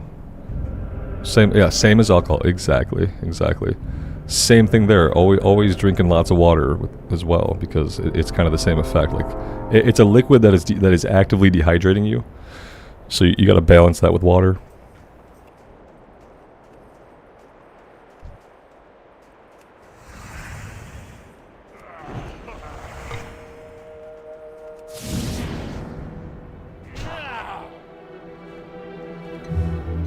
The brothers, take care, man. Have a good rest of your day. Thank you for being here.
Gracie, thanks for being here. Enjoy the nap.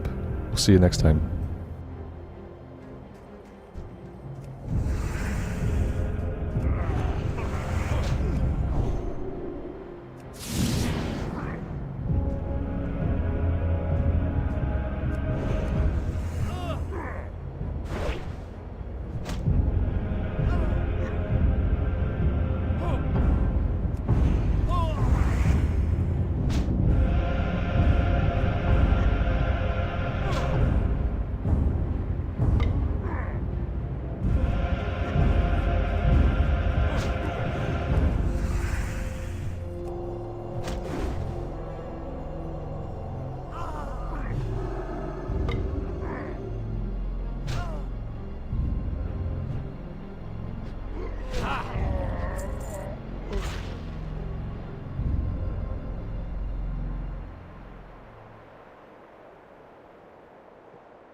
This guy on the hill, man, this is brutal. Yeah, I can't back up through the hill in a way that I want to, and so we just take some extra hits without swinging at this guy. And by the time that happens, that puts us really, really behind on the DPS we need to be putting out in order to actually kill him before he kills us. Like, right now we're out of mana, and I'm not comfortable with that. I don't know... This might be a run. I'm gonna wait and see if we can heal one more time, then we can auto-attack him down. If I can't get this heal off in the next couple seconds, then probably time to bubble run. The path is clear to run away if we have to. Let's see if we can get the heal off. Okay, yeah, I feel a little bit better about that. Still not super great. I do have lay on hands if we absolutely need it. If I blow lay on hands, we're leaving. That's the thing. I don't want to use lay on hands because if I have to do that, then we have to go.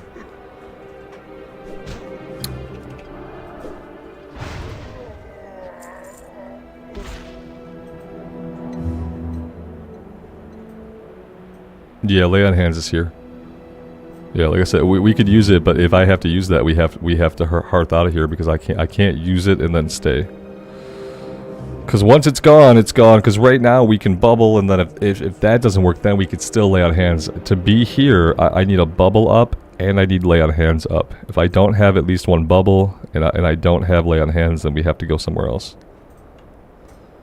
Philip, is this my job right now? No. I don't have a job right now. I just do what I love every day, and I'm lucky enough to be in a position in life to be able to do that. I'm lucky enough to have a wife who does have an awesome job that she does love. And I do this. And yeah.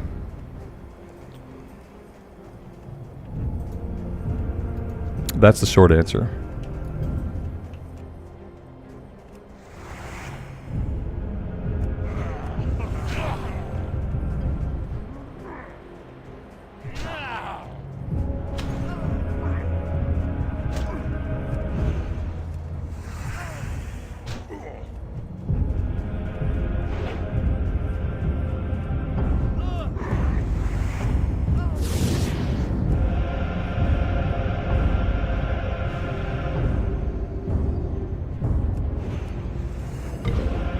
This warlock over here is going into the keep. That's very, very brave. I'm not going into the keep. You couldn't get me to go into the keep for anything.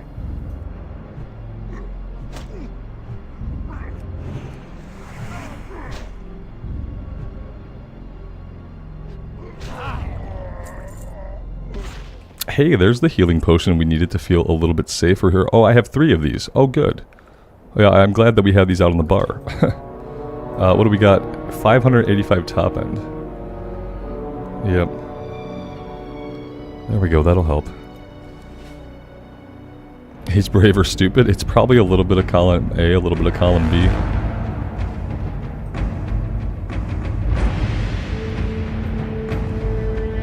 Yeah, Philip, I don't think of it as a job. Even when I was a training developer and I was teaching classes and I was writing training materials, I didn't think of it as a job, because to me a job is something that you have to do and a place that you have to go to where you're doing a thing that you're not super into. You're doing a thing that you would rather be spending your time doing something else. And when I was teaching classes and writing training materials, until the last year I was doing it, I loved it. And it was something that I really loved to do every day. And so it was a career, but I never thought of it as a job, because to me, like I said, a job is like a thing you have to do and a place you have to go to make money when you'd rather be doing something else.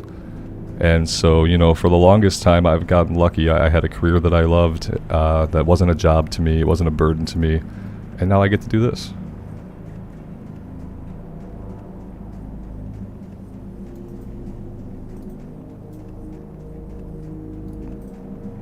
Yeah, when my last career started to feel like a job that was burdensome to me, I didn't continue with the career. I didn't seek out like further employment in that field because it was no longer something that I loved to do every day.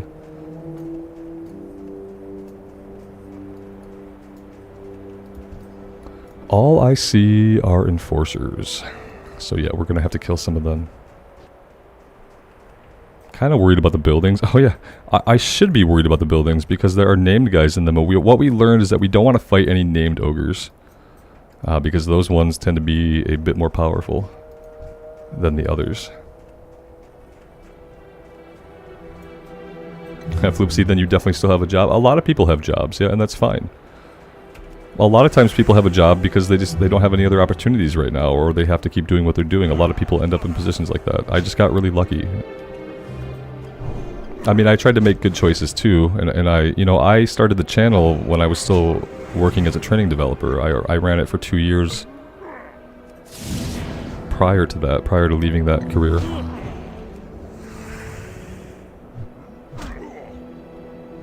So even then I was trying to take steps towards, I knew that like the way the job was changing wasn't really going to be for me, and I wasn't really interested in doing the same thing for a different company and working my way back up. So I'd started the channel with the thought that one day I might be able to do that more and not have to work a job. So, you know, I'm lucky to be in the position I am in life, but also like I tried to take steps towards getting here.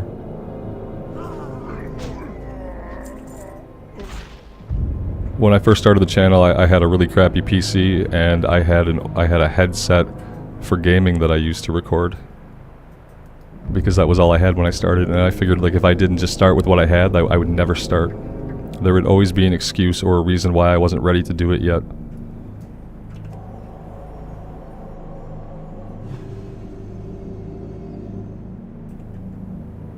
Paul D. John, welcome to the stream, guys. Thank you for being here. We got scary business going on today. We're trying to kill these ogres, and they're elite, but we kind of don't have anything else we can do. And I couldn't find a good grind spot for non-elites, so here we are.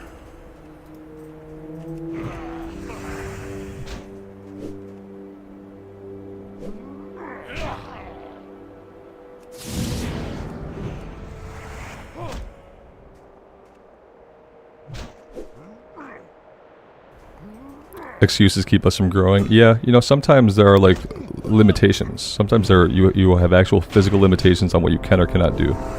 Other times you just have excuses. It's important to recognize that both exist, but to also be able to distinguish between them. And it's not easy to do that, I don't think.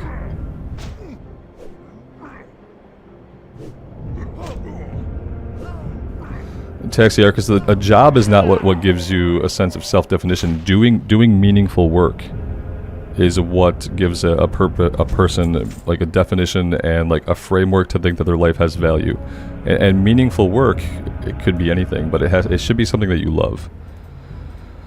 Yeah, everyone should try to be engaged in meaningful work, that their brain recognizes this is good, the things I do are good, they're meaningful to me, and I love doing them. And then that is a way to have like self-definition and happiness. But I wouldn't say that's true of a job, because I know lots of people with jobs, and they feel lost and they feel fucking miserable most of the time, because they're working a job. And I've worked plenty of jobs. I worked in fast food, I've worked in retail, I worked at a collision shop. I've done lots of things that were jobs, and at none of them did I feel like they were helping make me better or define my life. I felt like they were holding me back and wasting my time, but that I was stuck in them anyway, because I needed that little tiny bit of money they gave me to barely live. So yeah, that's how I feel about that. Tim, welcome, man. Thanks for being here. Good evening to you.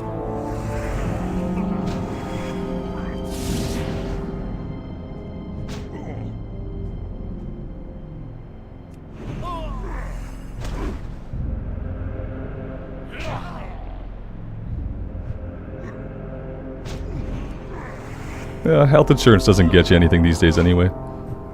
Even if you have really good health insurance, there's so much shit you have to pay for these days out of pocket. They only cover like after you spent X amount of money.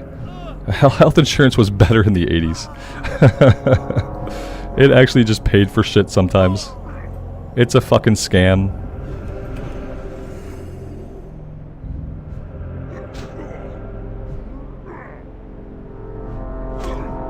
A lot of first world countries just say that they're going to take care of their citizens and offer them health care. That's what a lot of first world countries do. Because insurance is just a scam.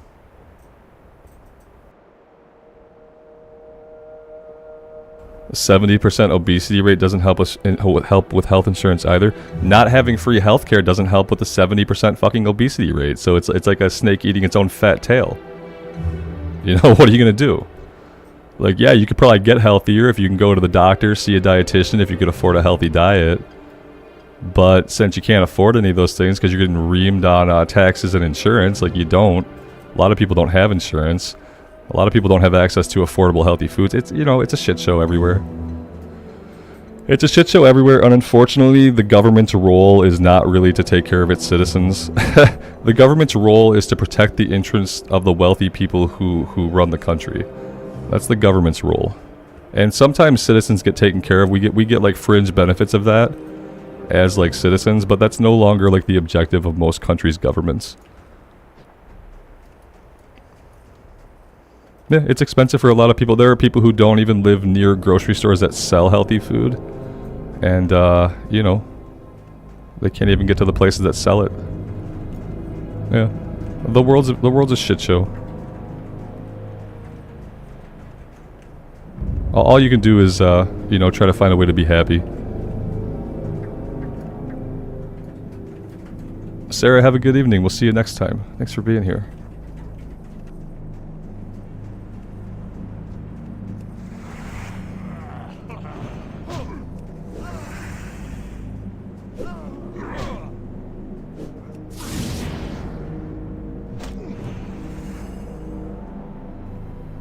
Plastic Nerd moved to Europe. There'd be problems there, you know. I think that there's problems everywhere. Governments are like first world countries have governments that are mainly out for the same objectives. Ultimately, you know, there are rich people who run the country, and their interests are always going to be protected first. The 1% who have all the money, who have all the power, the government is gonna they have to you know, put their interests first, because those are the people who can afford lobbying. Those are the people who can actually affect things in the government. So it's like the average person, like, we get to benefit sometimes from some laws and things like that, but none of it's really aimed anymore at helping everybody. If it was aimed at helping everybody, like, first world countries wouldn't have homelessness, we wouldn't have children starving, like, you know, we wouldn't have one dude living in a 12-bedroom house while 12 families starve to death. Like, there's this shit that's obviously wrong. There's shit that's obviously wrong that nobody has any interest in addressing, because it would shift wealth from the people who have it to other people, and wealthy people are not interested in that happening, and they are the ones who determine what laws get passed. So yeah, it's pretty simple. It's pretty simple. Ivan, have a good one, man. We'll see you next time.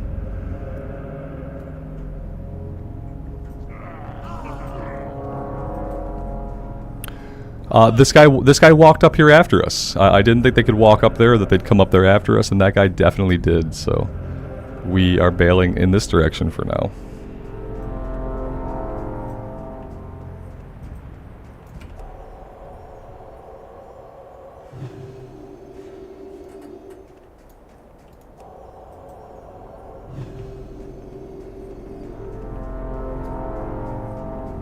Taxpayers, have I ever considered the human population as a species? Do I think 8 billion people are a lot? Yeah, I think that I think that 8 billion people are probably too many people for the planet to support. I think that's part of the problem.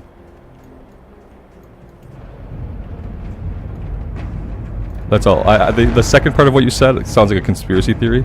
The first part of what you said, yes, I think that 8 billion people is too many people. Unfortunately.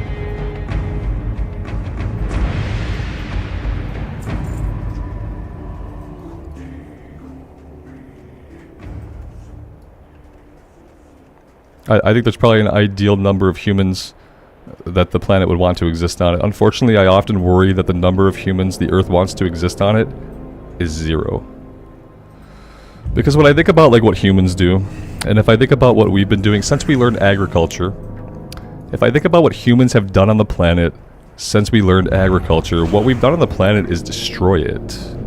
So, like, if I was an entity out in the deep reaches of space, and I was an evil entity, and I wanted to destroy life on every living planet, I would seed those planets with humans, and I would let them evolve and do their thing.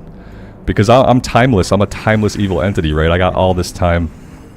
So yeah, I would seed all life-bearing planets with humans, and then I would let them do their thing. And that's how I would eradicate all life in the cosmos.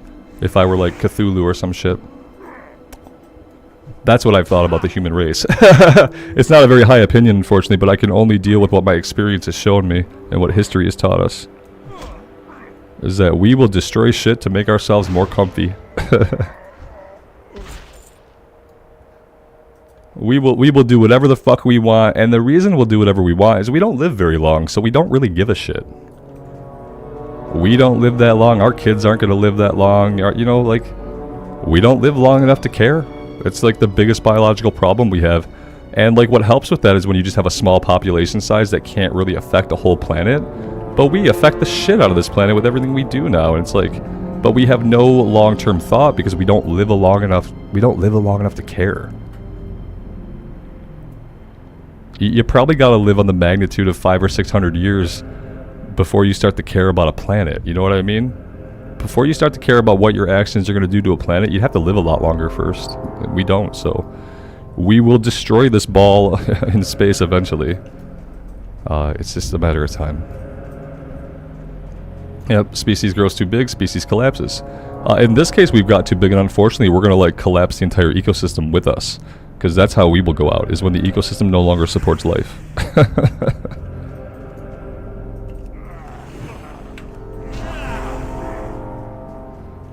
Do I think that living longer due to advanced medicine is a problem? I think that not living longer is the problem. Because if you knew you were going to be stuck here for 500 or 600 years, you'd probably want to do better at helping the planet survive, right? You'd probably care more about driving an electric car. You'd probably care more about pollution. You'd probably care more about like solving cancer and shit like that. You'd care less about your iPhone and Facebook and all these fucking temporary things. And if you had a long ass future ahead of you where you were going to be stuck here for a long time, I think that's the problem. That's why humans will probably never like get to any kind of next step of evolution. We don't live long enough. We don't live long enough to make the right choices or to do the right things with the intellect we do have, because we have a vast intellect. We could solve lots of effing problems medically, physically, socially, but we don't have the longevity or the forethought or the care to do it.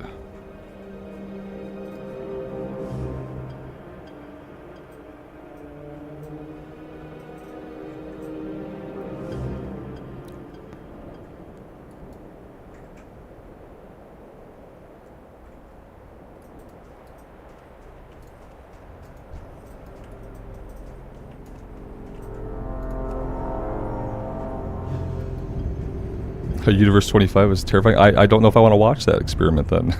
I think that I have enough, like, in my average thought processes, I have enough existential crisis moments that, like, I get it.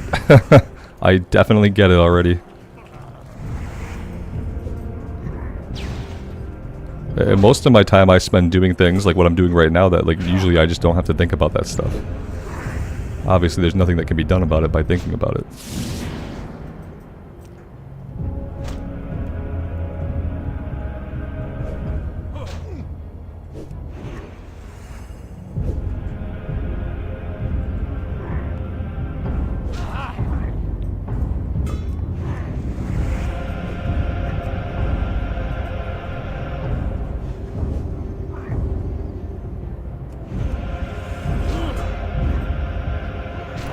Are the official hardcore servers out? No. This is still Bloodsail Buccaneers. We don't have a date on the official hardcore servers, but we're kind of speculating we're not going to see them until the end of August. End of August or sometime in September. So they said summer of 2023, and summer goes all the way to like September 20th. We have 10.1.5 coming out in July 11th, so we're not going to see hardcore servers in July. And I don't think we have any releases for either Wrath or Retail in August or September. So yeah, it'll be August or September. Alright, here's Hill Guy again. Let's fight Hill Guy. Oh god, Hill Guy. Over this way. Up the hill. Okay, there's also a guy behind us, which sucks. That's kind of my escape route. Kinda was my escape route. Oh good, and he patrols around. Perfect. Oh, and he's coming this way. Great, great, great. Let's head down here.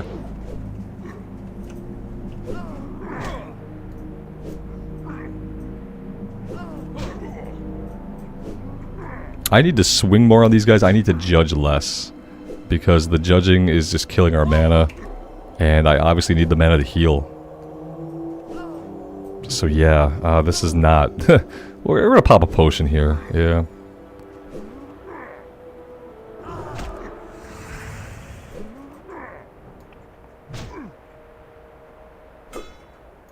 I just feel like we're not damaging this guy at all. I'm gonna have to save up mana for another heal and hope that the auto attacks can get him down. Hammer of Wrath, dare I waste the mana? No. Absolutely not.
What do I do besides making awesome content on YouTube? I hang out with my family, I shoot hoops in the yard, I hang out with the dogs and walk them and play fetch with them, I do the dishes and clean the house, I sleep and read. Every once in a while I get to watch my wife play a game on the Xbox. Yeah, that's it. If you were trying to ask if I have a job, no, not the way you're thinking of.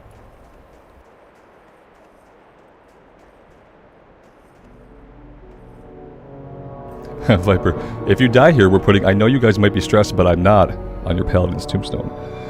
If I die, I still will never have been stressed. You know what I mean? But yeah, I would deserve that, most certainly.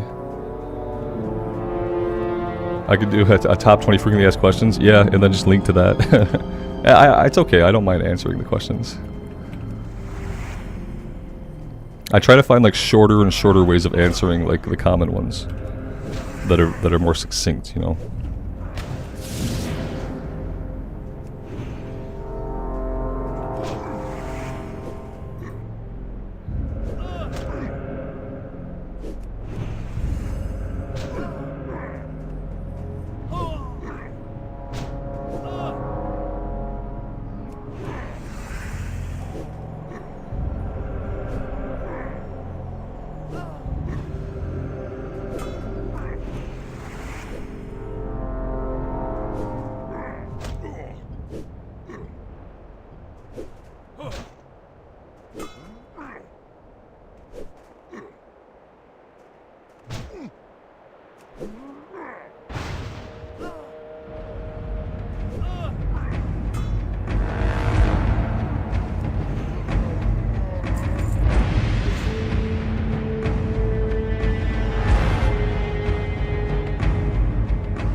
I didn't even realize this was a player graveyard. Is this an actual player graveyard, do you think? Where we would respawn at if we became a spirit?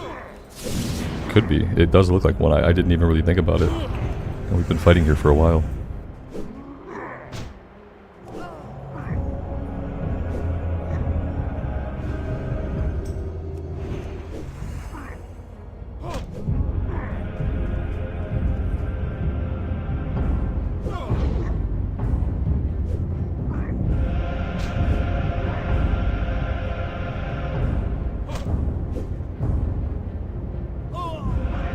Alex, that's a good tactic. Yeah, just make an alt while the storm is blowing through. That way, if it dies, not a big deal. That's smart, man. See, I wouldn't have done that. I'd have probably just kept playing the character, and I probably would have gotten killed on a disconnect.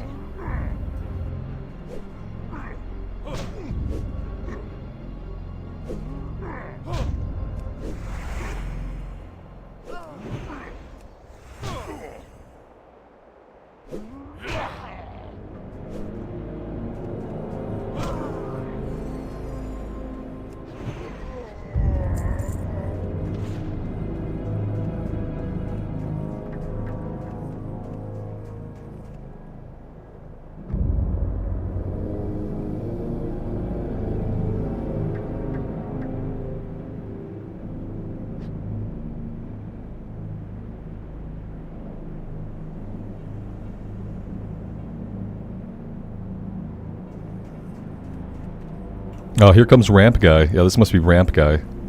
I hate Ramp Guy.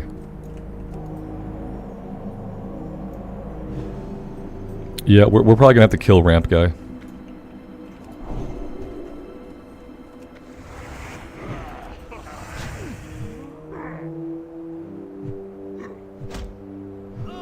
Any plans for celebrating when I hit 60? I'm gonna take a long nap when I hit 60. Yep. That is how I'm gonna celebrate. I'm gonna pop a melatonin and take a nap. It's gonna be great.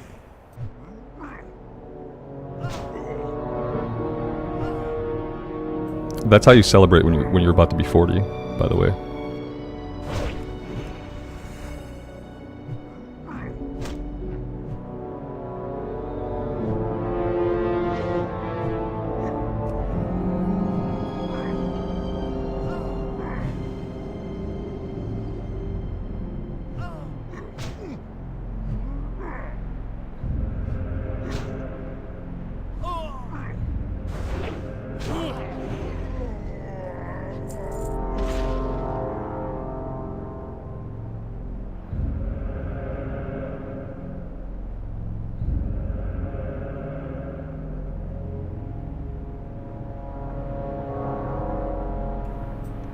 Johnny, welcome, man. Thanks for being here. We're doing okay today. We are fighting elites, which, you know, there are probably some people not very happy about that.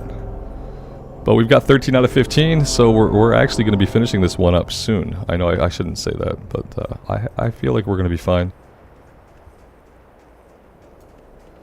Lisa, do I use one of those adjustable standing desks when I'm playing? I wish I had one of those desks. I really want one. That's like far future goals for me. As soon as I can afford one reasonably and can justify it, I'm going to. But no, I'm sitting right now. I am sitting down. I have lots of people ask me that, though. Ask me if I'm standing up.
Johnny, what version of Windows are you on, man?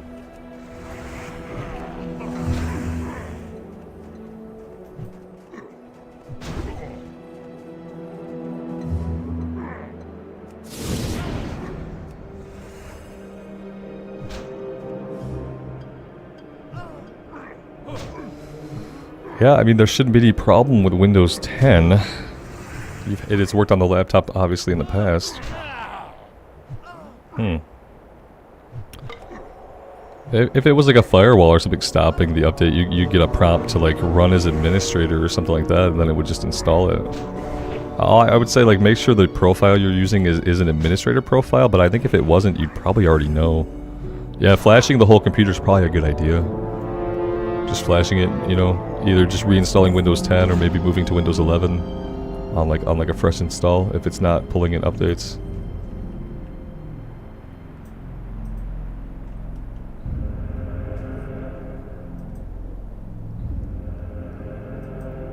Yeah, you're not going to lose much unless you have like a lot of like files and stuff that you save to the PC.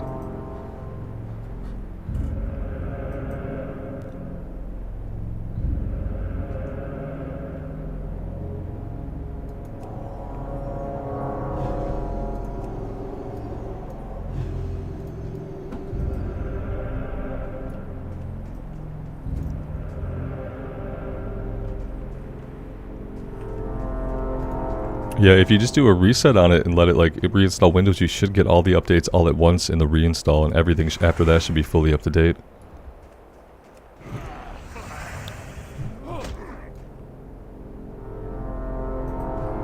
I see our last warmonger back here behind the tower, so we have to survive this fight, and we have to survive one more fight, and we'll have done this quest. So yeah, fingers crossed. Can we get through 2 more fights against elites?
Well, maybe it'll be 2 more fights if we have to clear that enforcer. Let's glance around in the other direction and see if we're clear over here. We're not really clear. Is there anybody hiding inside of this tower? Absolutely there is, and it's a warmonger. Maybe we fight inside the tower.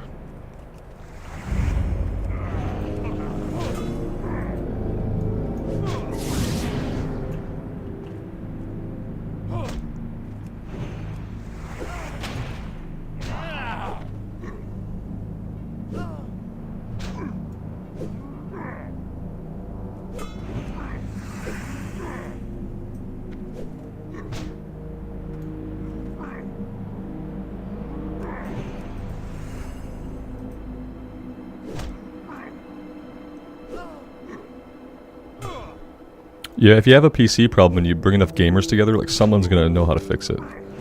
It's probably not gonna be me. I've done tech support though. But yeah, somebody will know how to fix it. That's the cool thing. It's like basically like if you were having a problem, someone else has had that same problem or something similar to it. Guys, we finished the quest. It's completed and we survived, and now all I have to do is get us out of here safely.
I'm pretty sure this may be the first elite quest that we've completed on the character.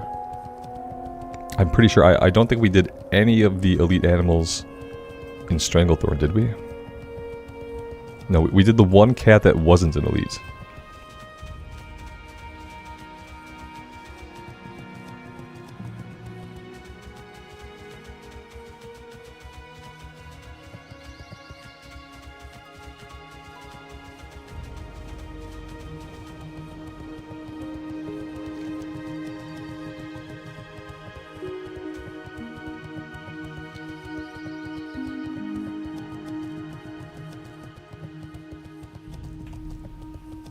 Dealbon, I'm well, man. Thanks for being here.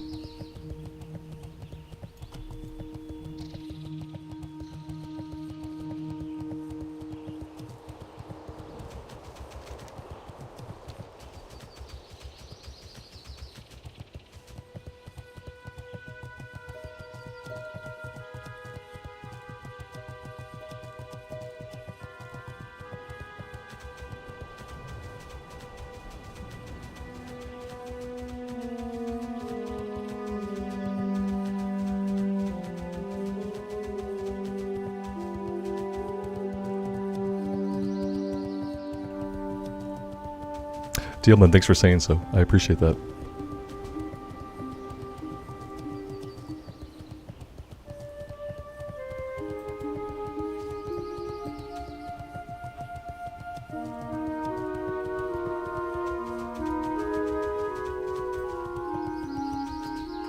Hey there.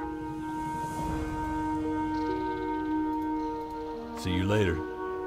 Alright, so that's done. I guess we would have to think about what we would do next. I mean, we didn't even get half a level out of all of it, so the kill experience there probably wasn't super good. Zanzil's Mixture, we're going to fail for the 15th time because I keep taking the quest and I don't realize that it is a timed quest, so let's go ahead and drop that. And yeah, I mean, I need to be level 45 before I come back and I try the Waste Wonder guys again. Maybe the next thing we'll do is we'll try for the pirate hats. And South Sea Shakedown. I don't think there are any casters here, but the area is kind of overrun, and the enemies run. So it could lead to some problems. It could lead to some problems. But that's it. We could do these two. This is the only two that I feel like comfortable even attempting. Which is not ideal. We've worked a little bit on this. It's the Shadow Mages that I can't handle at this level. We could try with Shadow Resist Aura. That could help a little bit. The Missing Courier maybe we could do. That kind of leads us around to a few different areas in Feralas. But yeah, that's it. Maybe we'll do the pirate stuff. Maybe we will do the pirate stuff. But guys, the pirate stuff is going to have to be next time. I am going to take a break here for today. I feel like we survived an elite quest. I don't have a lot of stuff that I really want to work on. It feels like a safe place to take a break for today. Yeah, I'm going to fly us somewhere. I'm going to put myself on a long flight all the way down to Booty Bay. I could have hearthed. I'll just let the flight path run. Thank you guys for being here. I really do appreciate you guys hanging out with me. And we'll pick things back up sometime tomorrow. And maybe by then I'll have a little bit better of an idea of where we can go, what we can do. Or maybe I'll just look up like good grind spots at level 44, 45 so we can just kind of grind a little bit and not have to fight as many elites. Thank you guys again. And until next time, take care of yourselves out there and take care of each other. We'll see you back in Azeroth next time. Bye for now.